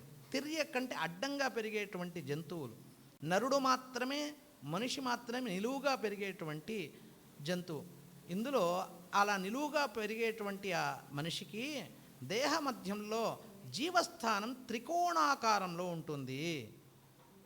మరి వీళ్లకు అంటే చతురస్రం చతుష్పదం, 4 కాళ్ళు కలిగినటువంటి జీవులకు చతురస్రాకారంగా జీవస్థానం వర్ణించబడి ఉన్నది. మరి వృత్తం విహంగమానాంతు, పక్షులకు వృత్తాకారంగా జీవస్వరూపం ఆ యొక్క కీర్తించబడింది క్షేత్రం. షడస్రం జలజన్మనాం, జలచరములకు వచ్చేటప్పటికీ షడస్రములుగా జీవస్థానం చెప్పబడింది. అష్టాస్రం స్వేదజానాంతు, స్వేదజములైనటువంటి వాటికి 8 అశ్రములుగా ఆ యొక్క ఉంటుంది. ఇవన్నిటికీ కూడాను తస్మిన్ దీపవత్ ఉజ్వల, ఆ విధమైనటువంటి ఆకారం కలిగినటువంటి క్షేత్రమునందు జీవుడు ఎలా ఉంటాడు అంటే దీపవత్ ఉజ్వల, దీపాకారంలో ఉంటుంది, జ్యోతి ఆకారంలో. అక్కడ ఎలా ఉంటుంది? వైశ్వానరోగ్ని పచతి ప్రాణాపాన సమాయుత చతుష్ప్రకారమశనం దేహమధ్యే అభిధీయతే. అక్కడ ఎలా ఉంటాడు జీవుడు? ఏ స్థానంలో ఉంటాడు అంటే అక్కడ చెబుతోంది, అపానాత్ వ్యంగులాత్ ఊర్ధ్వం అధో మేఢ్రస్య వామతః. అపానమునకు 2 అంగుళములకు పైన మేహన భాగానికి ఎడమవైపు అధోభాగంలో అక్కడ జీవస్థానం విధించింది. ఇది జీవస్థానం. ఇతరేషాం తుందమధ్యేహ మధ్యం మనుష్యాణం, ఇది దేహానికి మధ్యస్థానం, మనుష్యులకు దేహ మధ్యంలో ఉంటుంది. మేఢ్రమధ్యం చతుష్పదాం, మేహనంలో చతుష్పాత్ జీవులకు మేహనంలో ప్రాణశక్తి ఉంటుంది. ఇతరేషాం తుందమధ్యం, తుందముల యొక్క మధ్యలో ఇతరమైనటువంటి జీవులకంతా ఉంటుంది. ఇది చెబుతూ ఈ యొక్క దేహ మధ్యంలో ఎన్ని అంగుళములు ఉంటుంది జీవస్థానము అంటే చెబుతూ, కందస్థానం మనుష్యాణం దేహ మధ్యే నవాంగులం, దేహ మధ్యంలో 9 అంగుళముల యొక్క 9 అంగుళములతో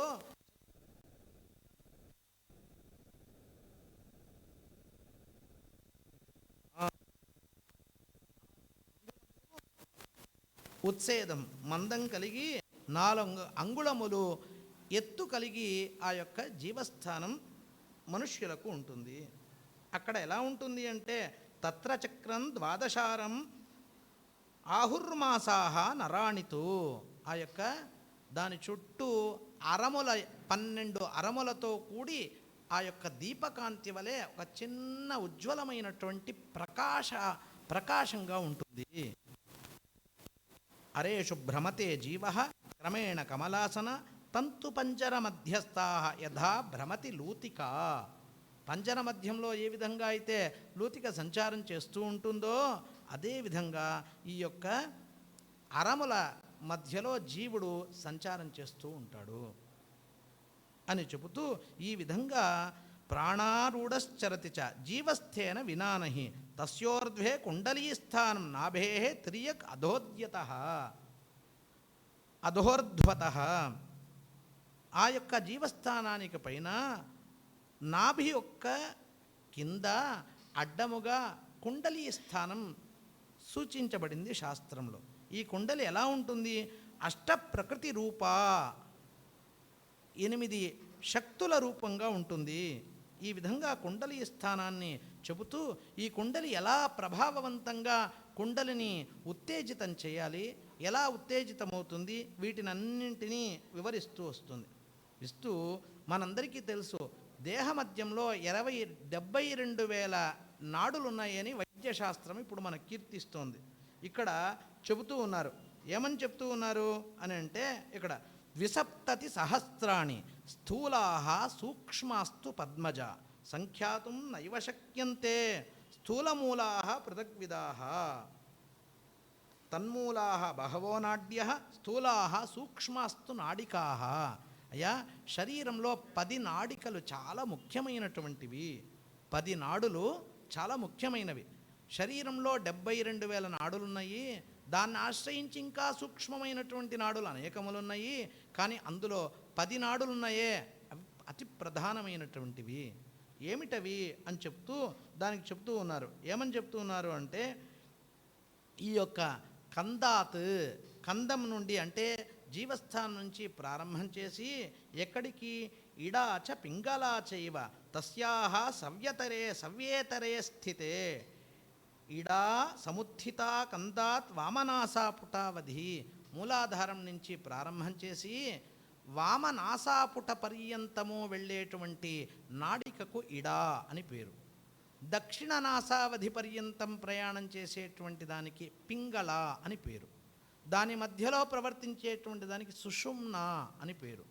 కందం నుంచి ప్రారంభం చేసి వామేతర దృశవు, వామనేత్రం పర్యంతము పోయేటువంటి నాడికకు గాంధారి అని, దక్షిణ నేత్ర పర్యంతం పోయేది హస్త్యజిహ్వ అని, అదేవిధంగా వామశ్రోత్రం దక్షిణ శ్రోత్రం పర్యంతం పోయేటువంటివి పూషా యశస్విని అని 2 నాడికలని, ఆ తరువాత అక్కడ నుంచి కందం నుంచి కింది భాగానికి ప్రవర్తితమై వామ దక్షిణ పాదాంగుష్టముల పర్యంతము యాతా కేశిని అనేటువంటి 2 నాడులని, మేహన పర్యంతం పోయేటువంటిది అలంబుస అని.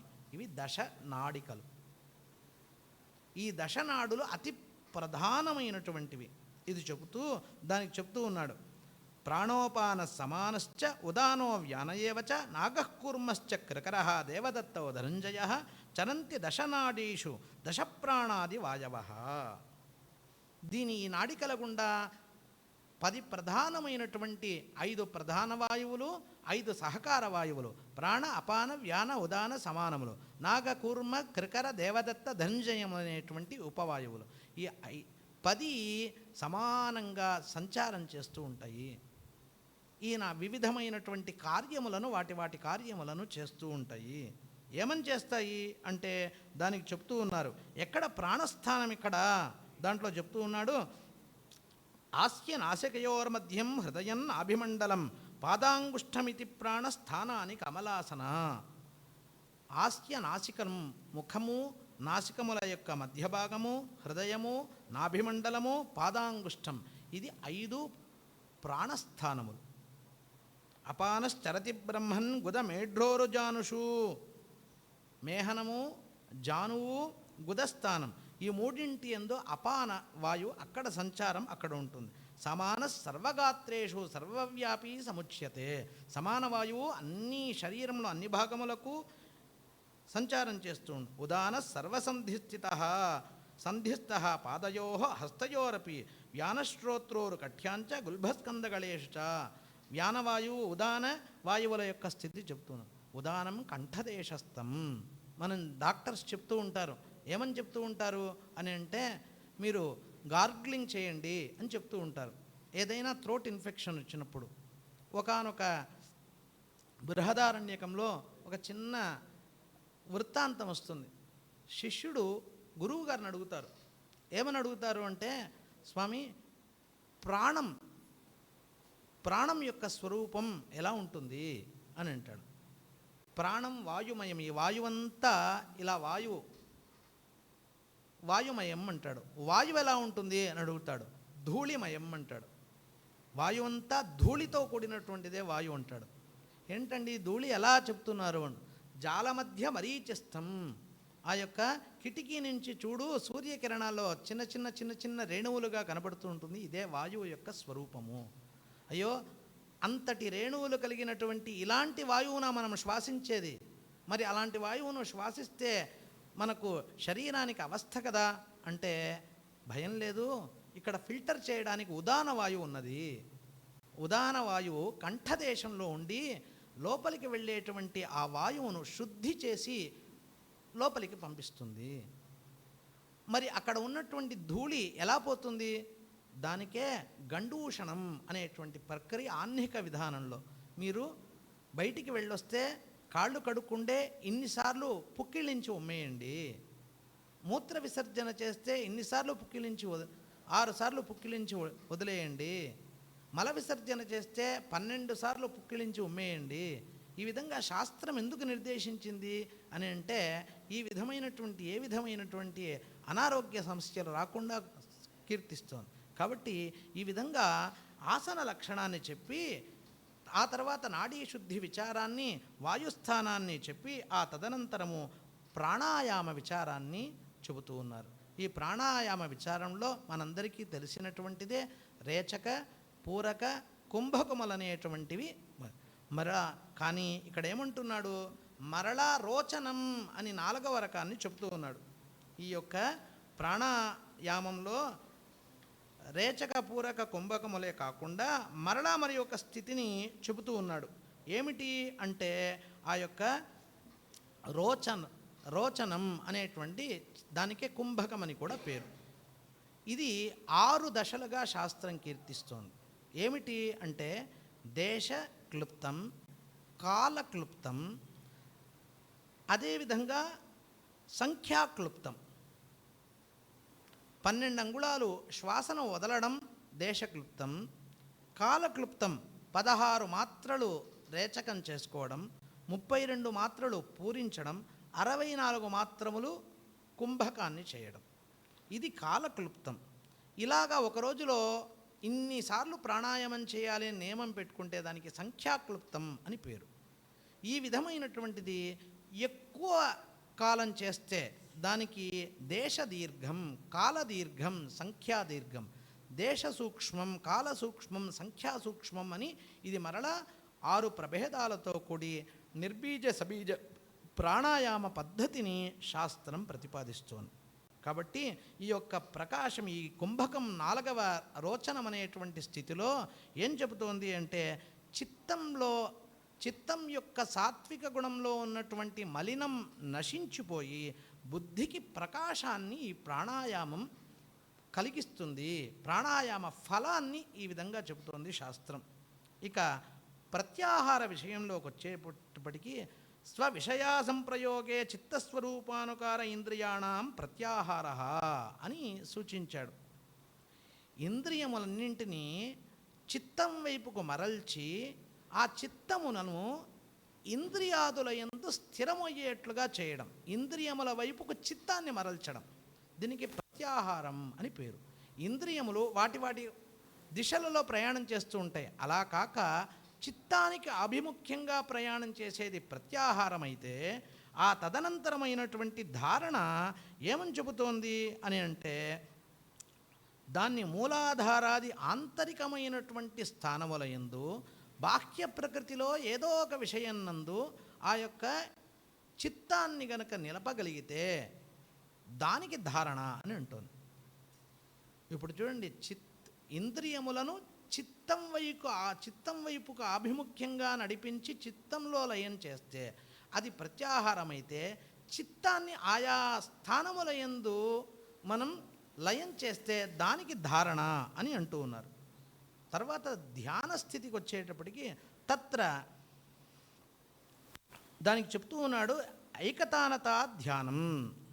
తాను ధ్యేయ వస్తువు స్థానంలో మరి ఒక వస్తువు యొక్క సాక్షాత్కారం కాకుండా ఉన్నటువంటి ఏకాగ్ర చిత్తానికి ధ్యానం అని పేరు అని చెప్తూ ఉన్నారు. మరి ఆ తరువాతది సమాధి అనేటువంటిది. ఈ సమాధి అనేటువంటిది ఏమని చెప్తున్నాడు? తదేవార్థమాత్ర నిర్భాసం స్వరూపశూన్యమివ సమాధి. ధ్యానించేటువంటి మనం ధ్యానం ఒక వస్తువు యందు ధ్యానిస్తే ఆ ధ్యానము వస్తువుతో లయమైపోవడం. ఇక ధ్యానం అనేది లేకుండా వస్తువుతో సమ్మిశ్రితమైపోతే దానికి ఆ యొక్క సమాధి అని దానికి చెప్తూ ఉన్నారు.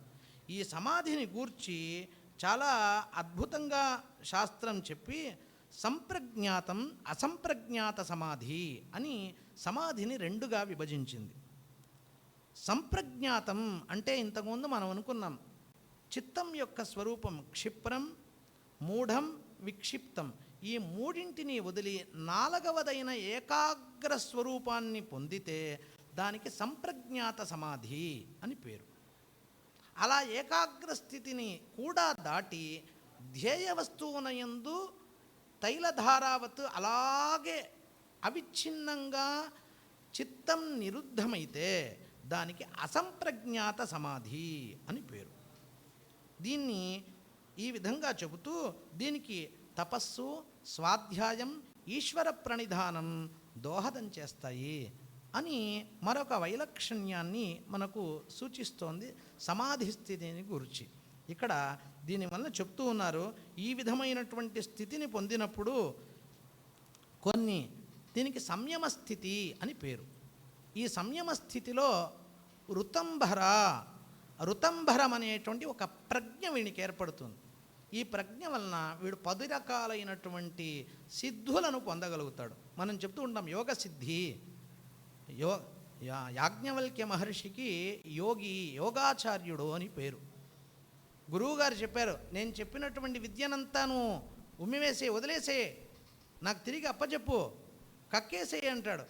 నువ్వు కక్కు అంటూనే ఆ విద్యనంతా ఒక్కసారిగా వమనం చేసేసుకుంటాడు యాజ్ఞవల్క్యం.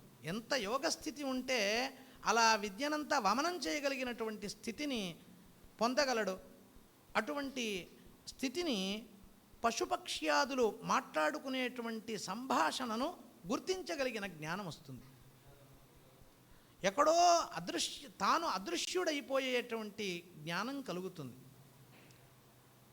పూర్వజన్మ జనితమైనటువంటి విశేషాలు స్ఫురిస్తాయి. దూర వస్తువుల యొక్క సాక్షాత్కారం ఏర్పడుతుంది. పరకాయ ప్రవేశం చేయగలిగినటువంటి స్థితి, అణిమాది శక్తులు, పంచభూత వశీకరణం, ఇంద్రియ జయం ఇవన్నీ యోగ సిద్ధికి కారకములు. వీడు చెప్తూ ఉన్నాడు, ఇందులో అద్భుతమైనటువంటి అరిష్ట నిరూపణం అనేటువంటి ఒక అధ్యాయం ఉన్నది. చాలా గొప్ప అధ్యాయం. మనిషి ఎంతకాలం ఉంటాడో, ఎంతకాలంలో మరణిస్తాడో దాన్ని ఎలా గ్రహించాలి అని చెప్తూ ఉన్నాడు. ఏమని చెప్తూ ఉన్నారు చూడండి అద్భుతంగా. పాదాంగుష్టే కరాంగుష్టే స్ఫురణం యస్య నశ్యతి తస్య సంవత్సరాత్ ఊర్ధ్వం జీవితస్య క్షయో భవేత్. పాదాంగుష్టంలో కానీ, హస్తాంగుష్టంలో కానీ, కరాంగుష్టంలో కానీ స్ఫురణ పోయిందా వాడు సంవత్సరానికి మించి బతకడు. నువ్వు గ్రహించేయాలి అని చెప్తోంది. మణిబంధే తథాగుల్భే స్ఫురణం యస్య నశ్యతి షణ్మాసావధిరే తస్య జీవితస్య స్థితిర్భవేత్. దాంట్లో వాడు చెప్తున్నాడు, మణిబంధాలు ఎక్కడెక్కడైతే ఉన్నాయో ఆ స్థానంలో స్ఫురణ పోయిందే 6 మాసాలే బతికేది. కూర్పరే స్ఫురణం యస్య తస్య త్రైమాసికే స్థితి. ఆ యొక్క ఈ కూర్పర భాగంలో పోయిందే 3 మాసాలే. దానికి మరలా చెప్తున్నాడు, కక్షే మేహన పార్శ్వే చ స్ఫురణాత్ ఉపలంభనే మాసావధిర్జీవితస్య తదర్థం స్వేదదర్శనే. దాంట్లో చెప్తున్నాడు, మాసం మాత్రమే, మేహన భాగంలో స్ఫురణం పోయిందా అయిపోయింది, మాసం మాత్రమే బతుకుతాడు. తదర్థం స్వేదదర్శనే. నీకు విపరీతమైనటువంటి చెమటలు పడుతూనే ఉన్నాయి. ఆ కారణంగా అర్ధమాసం మాత్రమే. అశ్రుతే జాఠరే ఘోషే దినాని దశ జీవితం. జఠరంలో శబ్దాలు వినబడడం, కడుపులో శబ్దాలు వినడం కోల్పోయినామా, కలగట్లేదా, 10 రోజులే జీవనం. జ్యోతి ఖద్యోతవద్యస్య తదర్థం తస్య జీవితం. దాంట్లో వీనికి 5 రోజులే. వీని యొక్క నేత్రములు ఎదురుగా ఉన్నటువంటి వాటిల్లో దర్శించలేకపోతే జిహ్వాయా దర్శనేత్రీని దినాని స్థితిరాత్మన. నాలుక ఎందు పోయిందా, స్ఫురణ పోయిందా 3 రోజులే బతుకుతాడు. దాన్ని చెప్తా. నాసాగ్రాదర్శనే మృత్యు ద్విదినేనైవ సంశయ. నాసాగ్రంలో పోయిందా స్ఫురణ 2 రోజులే బతికేది. ఏవమాదీని అరిష్టాన్ని దృష్ట్వాయు క్షయకారణం. దీన్ని నువ్వు తెలుసుకో, ఇంతకాలం బతుకుతాను, ఏం చేయాలి తెలుసుకొని అంటే ఆ సందర్భంలో ఉత్క్రమణ సమయంలో చేయవలసినటువంటి కర్తవ్యాలను శాస్త్రం ప్రబోధించింది. జీవోత్క్రమణ దశ అనేటువంటిది ఒక దశ. ఆ జీవోత్క్రమణ కాలంలో నీవేం చేయాలో శాస్త్రం సూచించింది, నువ్వు వాటిని పూర్తి చేసుకో. ఆ అంతిమ స్మృతికి ఇవి కారణమవుతాయి. అంతిమ స్మృతి ఉన్నప్పుడు నీకు పునర్జన్మ రాహిత్యం అనేది ఏర్పడుతుంది. కాబట్టి అంతిమ స్మృతి ఈ విశిష్టాద్వైత సిద్ధాంతంలో అంతిమ స్మృతికి చాలా ముఖ్యత్వం చెప్పబడింది. కాబట్టి అంతిమ స్మృతి తద్వారా నువ్వు తెలుసుకో. ఈ విధంగా అరిష్టాన్ని నిరూపణం చేసి చాలా గొప్పగా దానికి చెబుతూ ఉన్నాడు. పంచభూత మయేదేహే భూతేష్వేతేషు పంచసు మనసో ధారణం యత్తత్ యుక్తస్య చ యమాదిభి ధారణా సాచ సంసార సాగరోత్తార కారణం అంటూ ఉన్నాడు. పంచభూతములయందు మనస్సును లయం చేస్తే దానికి ప్రత్యాహారమని ఒక విశేషమైనటువంటి స్వరూపాన్ని చెప్పి దేహమధ్యంలో పంచభూతముల యొక్క స్థితి ఎట్లా ఉంటుందో దాన్ని చక్కగా చెప్పాడు. ఇంకా ధ్యాన లక్షణాన్ని కూడా గొప్పగా చెప్తున్నాడు. బద్ధ్వా యోగాసనం పూర్వం హృద్దేశే రచితాంజలి నాసాగ్రన్యస్త నయన జిహ్వాం కృత్వా చ తాలుని చెప్తూ ఉన్నారు. దంతైర్దంతాన్ అసంస్పృశ్య ఊర్ధ్వకాయ సమాహిత సంహరేదింద్రియగ్రామం తతో బుద్ధ్యా విశుద్ధయా చింతనం వాసుదేవస్య పరస్య పరమాత్మనః స్వరూపస్యాప్యరూపస్య స్వహృదంబురా స్వహృదయే దానికి చెప్తూ ఉన్నాడు. నువ్వు ఏమని చెప్తున్నాడు? పరవాసుదేవుణ్ణి స్వరూపంగానో అరూపంగానో నీవు హృదయనందు ధ్యానించు. ఆ యొక్క అద్భుతంగా ధ్యాన స్వరూపాన్ని చెప్తూ ఉన్నాడు. ధ్యాన ఫలాన్ని చెప్తున్నాడు. ఏమని చెప్తున్నాడు అంటే, యామమాత్రం వాసుదేవం చింతయేత్ కుంభకేనయ సప్తజన్మ కృతం పాపం తస్య నశ్యతి యోగినః. నీవు ఒక యామం, ఒక జాము అని అంటాం, 3 గంటల పాటు, ఒక 3 గంటల పాటు నువ్వు వాసుదేవుని నిరంతరంగా కుంభక మార్గంలో నీవు చింతించావా, 7 జన్మల యందు చేసినటువంటి పాపమంతా నశిస్తుంది. జాగ్రద్వృత్తిం విజానీయాత్ కంఠస్థం స్వప్నముత్తమం సుషుప్తం తాలు మధ్యస్థం ఇలాగా చెప్తూ అత్యద్భుతంగా ఆ యొక్క ధ్యేయ వస్తువును ధ్యాన ఫలాన్ని చెప్తూ ఉన్నారు. ఇట్లా చెప్తూ ఇంకా సమాధి చివరికి వచ్చేటప్పటికి చెప్తూ ఉన్నాడు. జీవాత్మనః పరస్యాపి యదైక్యం ఉభయోః అపి సమాధిస్తతు విజ్ఞేయః సాధ్వర్తానాం ప్రసాదకః. దానికి చెప్తూ ఉన్నాడు, అయ్యా నీవు జీవాత్మ అంతర్యామిగా ఉన్నటువంటి పరమాత్మలో జీవుణ్ణి లయం చేస్తే నీకు అది సమాధి అని చెప్తూ ఉన్నాడు.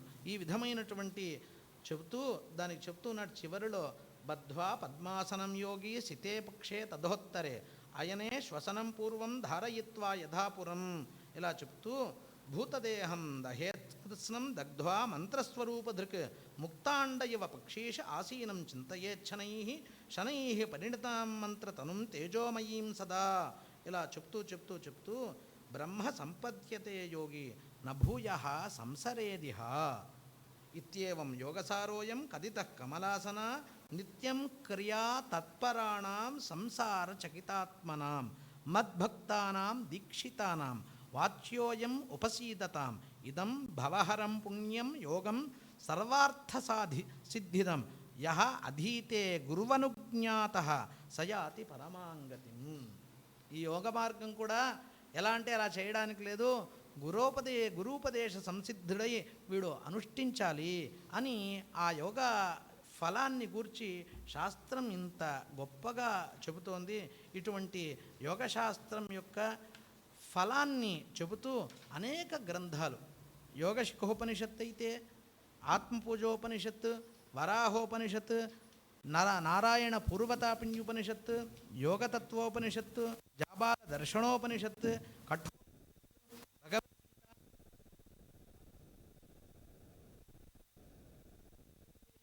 మతంగ మహర్షి అయితేమి, దక్ష మహర్షి అయితే ముందడుగేశాడు. ఇది ఎవరికండి అంటే సర్వవర్ణముల వారికి, సర్వవిధమైనటువంటి జాతుల వారికి, లింగభేదం, వయోభేదం, వర్ణభేదం దీనికి లేదన్నాడు. మతంగ మహర్షి దీని గురించి చాలా విస్తారంగా ప్రకటించాడు. దక్ష స్మృతి ఎందు దక్షుడు అంటాడు, ఈ యోగం వల్ల కలిగినటువంటి బ్రహ్మానుభవం ఉన్నదే దాన్ని మాటలతో వర్ణించడానికి సాధ్యం కాదు, అనిర్వచనీయమైనటువంటి అనుభూతిగా ప్రకటిస్తాడు. ఈ యొక్క ఆదిత్య పురాణంలో యోగం వలన జ్ఞానం, జ్ఞానం వలన ముక్తి అని క్రమముక్తిని ప్రతిపాదిస్తుంది ఆదిత్య పురాణం. స్కంద పురాణంకి వచ్చేటప్పటికి ఆత్మజ్ఞాన సంపత్తికి యోగం సాధనం ఉంటుంది. కఠోపనిషత్తుకు వచ్చేటప్పటికి ఈ యోగ జ్ఞానం వలన ముక్తికి తగినటువంటి ముక్తి సంబంధమైనటువంటి జ్ఞానం ఏర్పడుతుంది అని ఉంటుంది. కాబట్టి ఈ విధమైనటువంటి శృతి స్మృత్యాది విశేషముల పడినటువంటిది. ఇంతేకాదు మహానిర్వాణాది 64 తంత్రం, ఈ 64 తంత్రముల యందు యోగం గురించి విపరీతమైనటువంటి ప్రస్తావన. బ్రహ్మయామళం, రుద్రయామళం, విష్ణుయామళం, శారదా తిలకం, ఇంకా పాంచరాత్రంలో అయితే అహిర్బుద్ని సంహిత, లక్ష్మీతంత్రం, వీటి యందు ఉన్నటువంటి ఆ యోగస్థితి మంత్రయోగంలో అంతర్గతంగా మంత్రయోగాన్ని విపరీతంగా ప్రచారం చేసినటువంటి స్థితి మనకు ఇక్కడ కనబడుతుంది. ఈ విధమైనటువంటి యోగశాస్త్రం గూర్చి పాంచరాత్రం సంశయ విపర్యయరహితంగా అత్యంత ఉత్తమంగా ధ్యేయ వస్తువు యొక్క విచారాన్ని చేసి ధ్యాతకు సరి అయినటువంటి మార్గాన్ని నిర్దేశించి ఐహికాముష్మిక ప్రాప్తికి సోపానంగా నిలిచింది. అనేక వాంగ్మయాలు కూడా యోగశాస్త్రం గురించి గొప్పగా మనకు ప్రచారం చేశాయి. అందులో కేవలం మనం శారీరకమైనటువంటి సంతులతకు మాత్రమే ఆసనములను ఇదే ఆసనమే యోగశాస్త్రం అని భావించక, ఆసనానికి పూర్వభావిని అయినటువంటి యమనియమం రెండింటినీ కూడా కలిగి ఉన్నటువంటి ఆసనం సఫలదాయకం తప్ప, కేవలం ఆసనముల ద్వారా శారీరక సంతులత మాత్రమే మనం పొందగలం తప్ప, యోగశాస్త్రంలో ఆసనం అనేటువంటిది ధర్మానుష్ఠానానికి అంగభూతంగా ప్రకటించిందే తప్ప శారీరకమైనటువంటి సంతులత కొరకు ఇది ప్రతిపాదించబడి ఉండలేదు అని మనం అర్థం చేసుకోవలసినటువంటి అవసరం ఉన్నది అని విజ్ఞప్తి చేస్తూ, ఈ విధమైనటువంటి యోగశాస్త్రం గురించి భవిష్యత్తులో మరిన్ని ప్రయోజనాలు, అంతర్గతమైనటువంటి అంతర్గర్భితమైనటువంటి విషయాలు ప్రపంచానికి మనం చయనం చేసి పరిచయం చేసి ప్రచారం చేయవలసినటువంటి అవసరం ఉన్నది అని భావిస్తూ, ఈ విధమైనటువంటి సాధనలో ముందడుగు వేసి ఇందిరాగాంధీ కళాకేంద్రం ఈ ఇంతటి గొప్ప వ్యాఖ్యానమాల ద్వారా ప్రపంచానికి ఈ విషయాలను తెలియజేయడానికి చేసేటువంటి ప్రయత్నానికి మరొకమారు వారికి శుభాకాంక్షలను తెలియజేస్తూ, ఈ అవకాశం ఇచ్చినటువంటి నిర్వాహకులకు నమోవాకములను అర్పిస్తూ ధన్యవాదములను సమర్పిస్తూ సభాపతుల వద్ద విజ్ఞప్తి చేస్తూ విరమిస్తూ ఉన్నాను. ఓం నమో వెంకటేశ.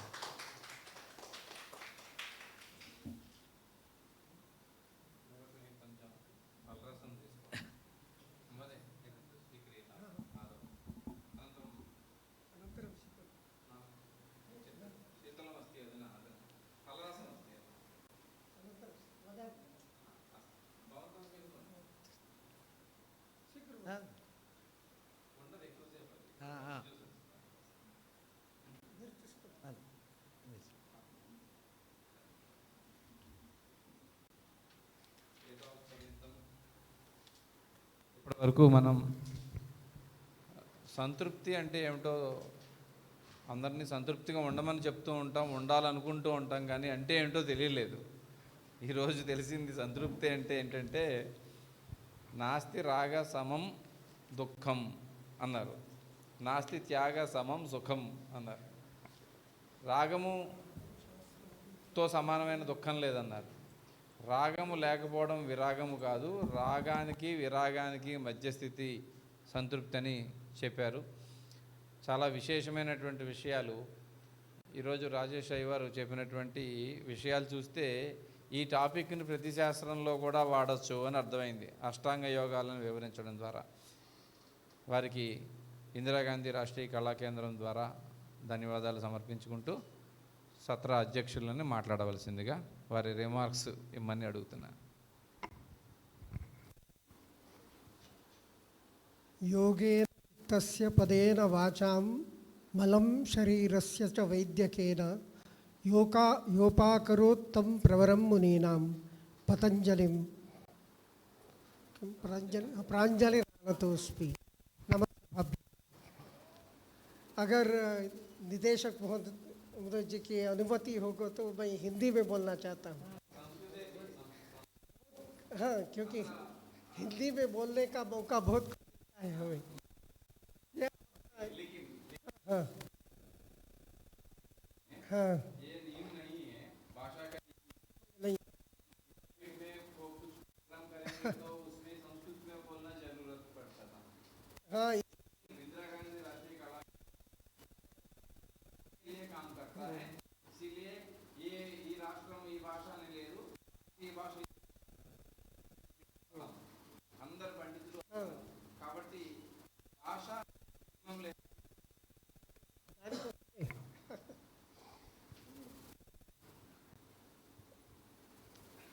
हमारे निदेशक की अनुमति मिली है, इसलिए हिंदी में ही बोलना कुछ चाहता हूँ। बहुत कम मौका मिलता है मुझे बोलने का, इसलिए वो बड़ा भाषण तो नहीं देने जा रहा हूँ, क्योंकि अभी तक जो उपन्यास हमने सुने हैं शास्त्र के गहर तक उन्होंने जाकर किसमें ये आगम शास्त्र में भी इतना योग के बारे में, और योग आगम शास्त्र इन दोनों का महत्व क्या है, परस्पर संबंध रखता है। आप जानते हैं बहुत हमारे शास्त्रों में आस्तिक दर्शन सभी आस्तिक दर्शनों का लक्ष्य तो मोक्ष ही है। तो चाहे मोक्ष में ये मोक्ष स्वरूप में कुछ व्यत्यास हो सकता है, लेकिन सभी आस्तिक दर्शनों का लक्ष्य तो परम लक्ष्य मोक्ष ही है।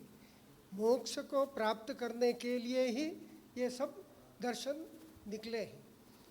तो योग का क्या है, आप योग दर्शन के बारे में जानते हैं, समाधि साधना और समाधि साधन विभूति कैवल्य, ये 4 प्रमुख अध्याय होते हैं। कैवल्य मतलब मोक्ष ही है, आत्मज्ञान का ही। और योग चित्त निवृत्ति ही, योगेन चित्तस्य निवृत्तिर्भवति। हम अंतःकरण शुद्धि ही चाहिए हमें मोक्ष के लिए। एक पहलू होता है अंतःकरण शुद्धि। ये अंतःकरण शुद्धि कैसे हमें होता है,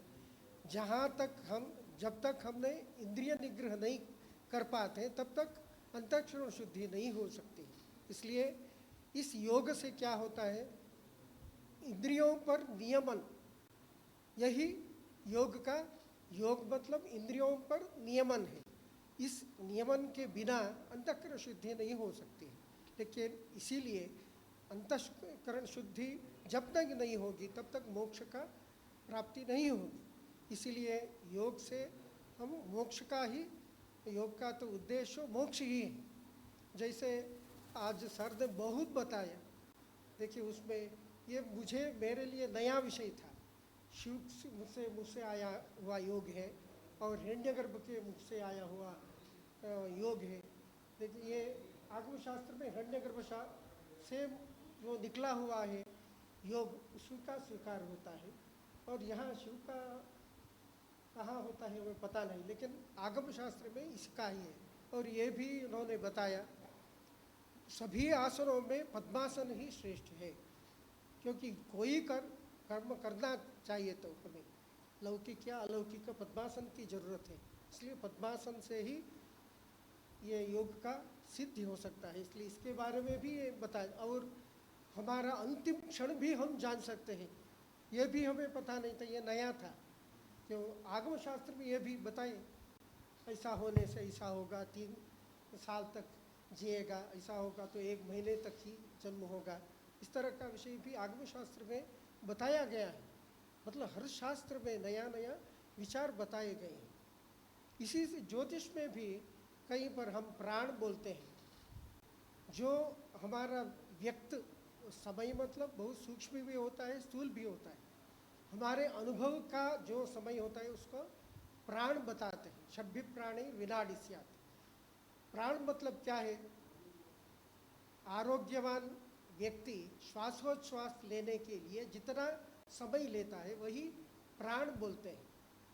हाँ, सामान्यतः ये आधुनिक जो सेकंड होते हैं, 4 सेकंड के लिए एक प्राण होता है। यही ज्योतिष शास्त्र में भी ये ज्योतिष काल को कालतंत्र बोलते हैं। ज्योतिष शास्त्रम काल विधायकम शास्त्रम। हाँ, प्राण से ही काल का आरंभ होता है। और एक दिन अहोरात्र अहोरात्रासवः 21,600 बार हम श्वासोच्छ्वास लेते हैं। एक दिन मतलब क्या है, 21,600 श्वासोच्छ्वास जब होते हैं तब एक दिन। योग शास्त्र का भी यही मर्यादा है। इसीलिए प्राणायाम करने से हमारा आयुष्य की वृद्धि हो सकती है, नियमन करने से। यही योग शास्त्र में यही बताया गया था। अहोरात्र मतलब वही है, 21,600 में 12 राशियों का उदय होता है। ज्योतिष शास्त्र यही बोलता है। इसलिए आदमी को आयुष्य का वर्धन करना चाहिए तो प्राणायाम करना है। इससे, क्योंकि आयु तो निश्चित है, उससे ज़्यादा हम बढ़ा नहीं सकते, लेकिन दिन को बढ़ा सकते हैं। उसको इतना दिन है, इसकी आयु इतना है, तो एक दिन का प्रमाण हम बढ़ा सकते हैं, तब आयुष की वृद्धि होती है। और प्रश्नशास्त्र में भी हम योग का सहारा लेते हैं। इड़ा नाड़ी, पिंगला नाड़ी, सुषुम्ना नाड़ी, और इन नाड़ियों से जो श्वास संचार होता है उसका हम दैर्घ्य को माप लेते हैं। उससे वजह से उसको पृथ्वी तत्व, अग्नि तत्व, वायु तत्व, इससे भी हम फल बता सकते हैं। प्रश्नशास्त्र में तो योग शास्त्र का बहुत संचार होता है।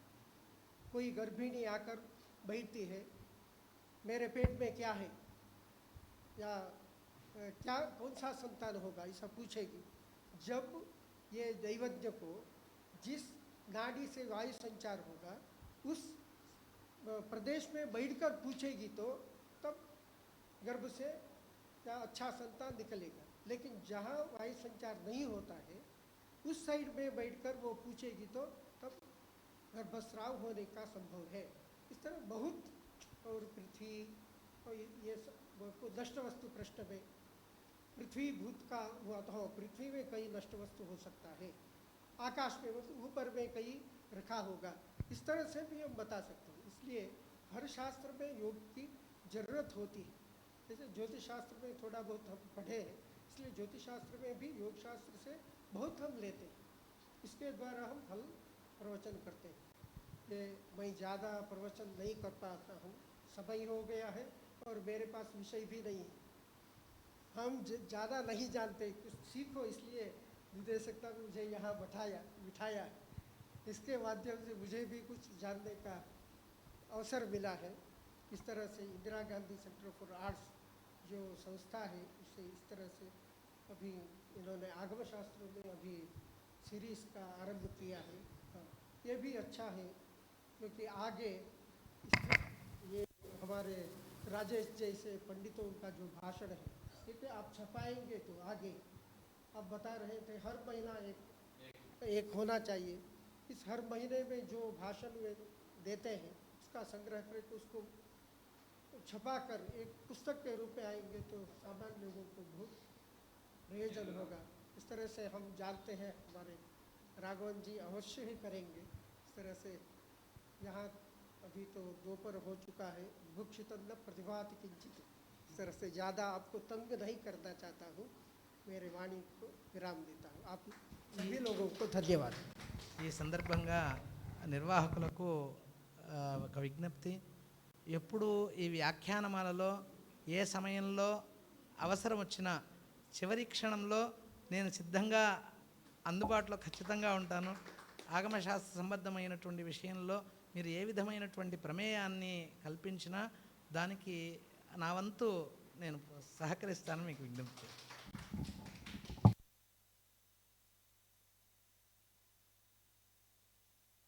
ఈ వ్యాఖ్యానమాలలో శీర్షికలు కూడా అలాగే తీసుకుంటున్నాము.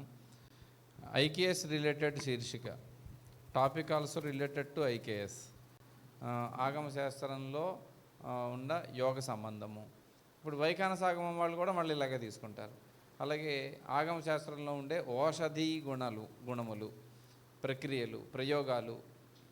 సహజంగానే ఎక్కడైనా ఆగమంలో అనగానే టాపిక్ ప్రతిష్టా విధి, ఉత్సవ విధి ఇలా తీసుకుంటే అది కామన్ టాపిక్, విని ఉంటారు విద్యార్థులు. కానీ సెలెక్టివ్ టాపిక్, ఇప్పుడు రాజేష్ గారు చెప్పినటువంటి విషయాలను మనం చదువుకోవాలంటే ఒక 2 నెలలు స్టడీ చేయాలి. మనం 1 గంటలో విన్నాం అవన్నీ. 2 months స్టడీ చేస్తే కానీ మీకు నాలెడ్జ్ ఉండొచ్చు, even though you are knowledgeful, but also you have to study for 2 months to get those topics. అవ్వదు. ఉపన్యాసంలో ఉండే ఉపయోగం ఏమిటి అంటే, అలాంటి పెద్దలు చెప్పే మాటల వల్ల 1 గంటలో మనం అన్ని పుస్తకాల రిఫరెన్స్లో చూస్తాం. శ్రీపాద భట్టు గారు చెప్పిన ఇప్పుడు ప్రాణాది కదితో మూర్త, ప్రాణము అనే దాంతోనే జ్యోతిషంలో స్టార్ట్ అవుతుంది. అసలు ప్రాణంతోనే త్రుటి అనే దాంతోనే ప్రారంభమవుతుంది. అలాంటివి ఇవన్నీ కాలాలు ఇవన్నిటికీ కూడా నాడి ఇవన్నీ అన్ని చోట్ల ఉంది, యోగ సంబంధం లేకుండా లేదు. చాలా తప్పకుండా మంచి విషయాలు తీసుకుని చెప్తున్నాము. అందులో ఈ ఉపన్యాస పరంపర ప్రతి సంవత్సరము జరగాలని సంకల్పం చేసి పద్మావతి అమ్మవారి దగ్గర ప్రారంభం చేసాం. ఎందుకంటే ప్రతి సంవత్సరం 12 లెక్చర్లు ఆగమాలు వస్తాయి, ఒక పుస్తకం వస్తుంది.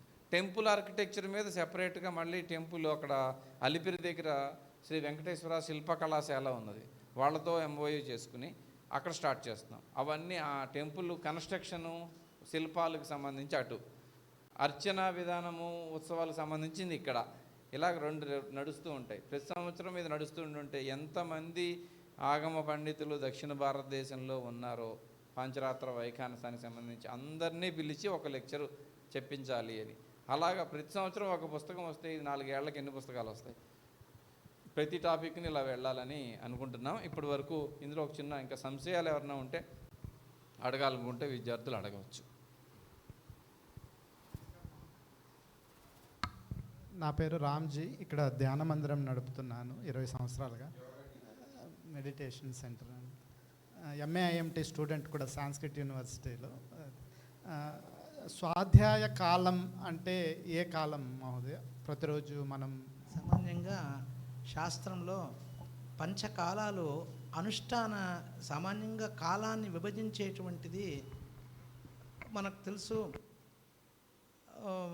అహోరాత్రములను విభజిస్తూ ముహూర్తాలుగాను హోరగను ఇలా విభజించడం మనకు తెలుసు. కానీ అనుష్ఠానాన్ని బట్టి కాలాన్ని విభజించేటువంటి పద్ధతి హారీత స్మృతి, వృద్ధహారీత స్మృతి, పాంచరాత్ర వైఖానసాది శాస్త్రముల యందు ప్రతిపాదించబడింది. అభిగమనం, ఉపాదానం, ఇజ్య, స్వాధ్యాయం, యోగం అనేటువంటి 5 విధములైనటువంటి అనుష్ఠానములకు అనుగుణమైనటువంటి నామధేయములను ఇచ్చేటువంటి కాలాన్ని మనం దర్శించవచ్చు. అందులో ఇజ్య అనేటువంటిది భగవదారాధనం. భగవదారాధనం అనుయాగంతో సమాప్తి అవుతుంది, అంటే తాను భోజనం చేసేంత వరకు అవుతుంది. ఆ తదనంతరం సాయంకాల అనుష్ఠానానికి భోజనం తరువాత మధ్యలో ఉన్నటువంటి కాలం స్వాధ్యాయ కాలం అని పేరు దానికి. ఆ సమయంలో వేద తదితరమైనటువంటి అంగములను అధ్యయనం చేయాలి.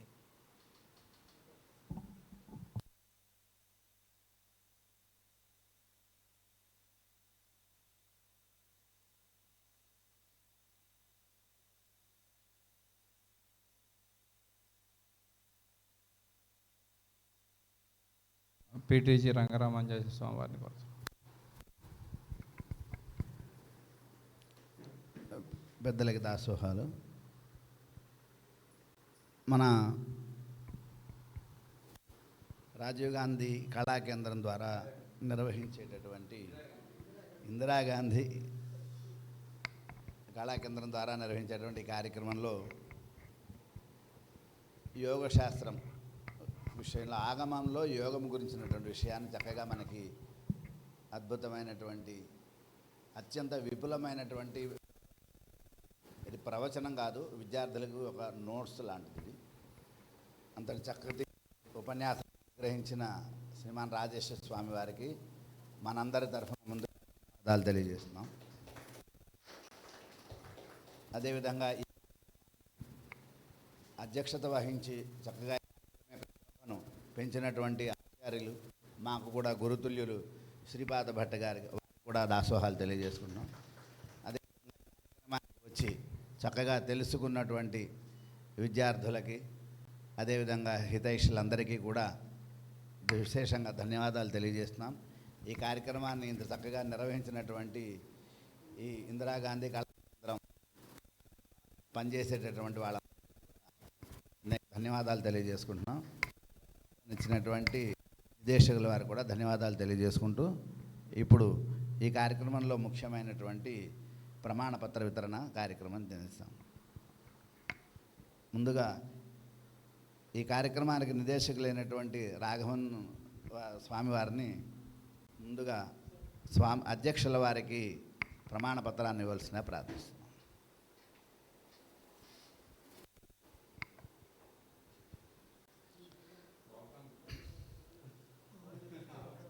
అదేవిధంగా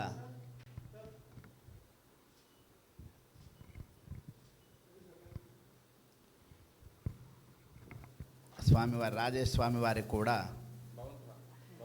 ఇది ప్రమాణం, మా కార్యక్రమానికి ప్రమాణం, మీకు కాదు. మీ యొక్క చక్కనైనటువంటి ప్రవచనం మాకు ప్రామాణికం కాబట్టి దానికి నిర్దేశనంగా సమర్పించడం జరిగింది.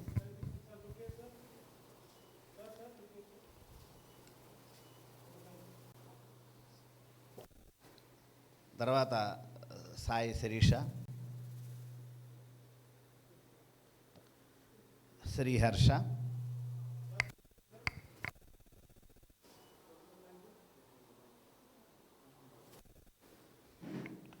మోహన్ రమన్,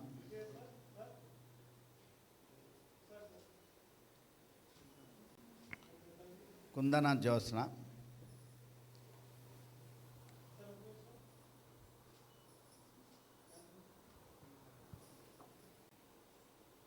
శ్రీకాంత్,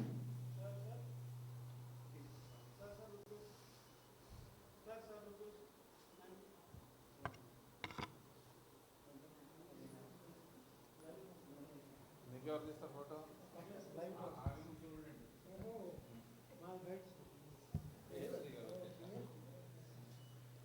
ధనుష్,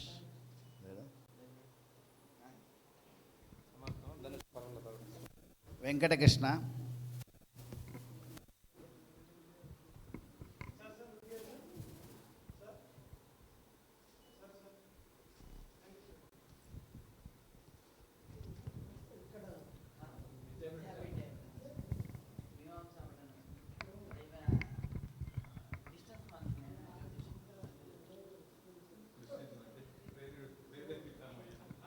శైలజ,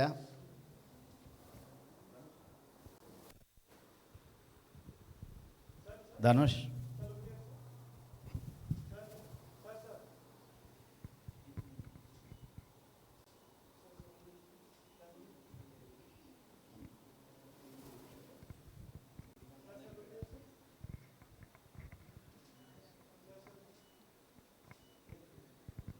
ధన్యవాదాలు ఆచార్య.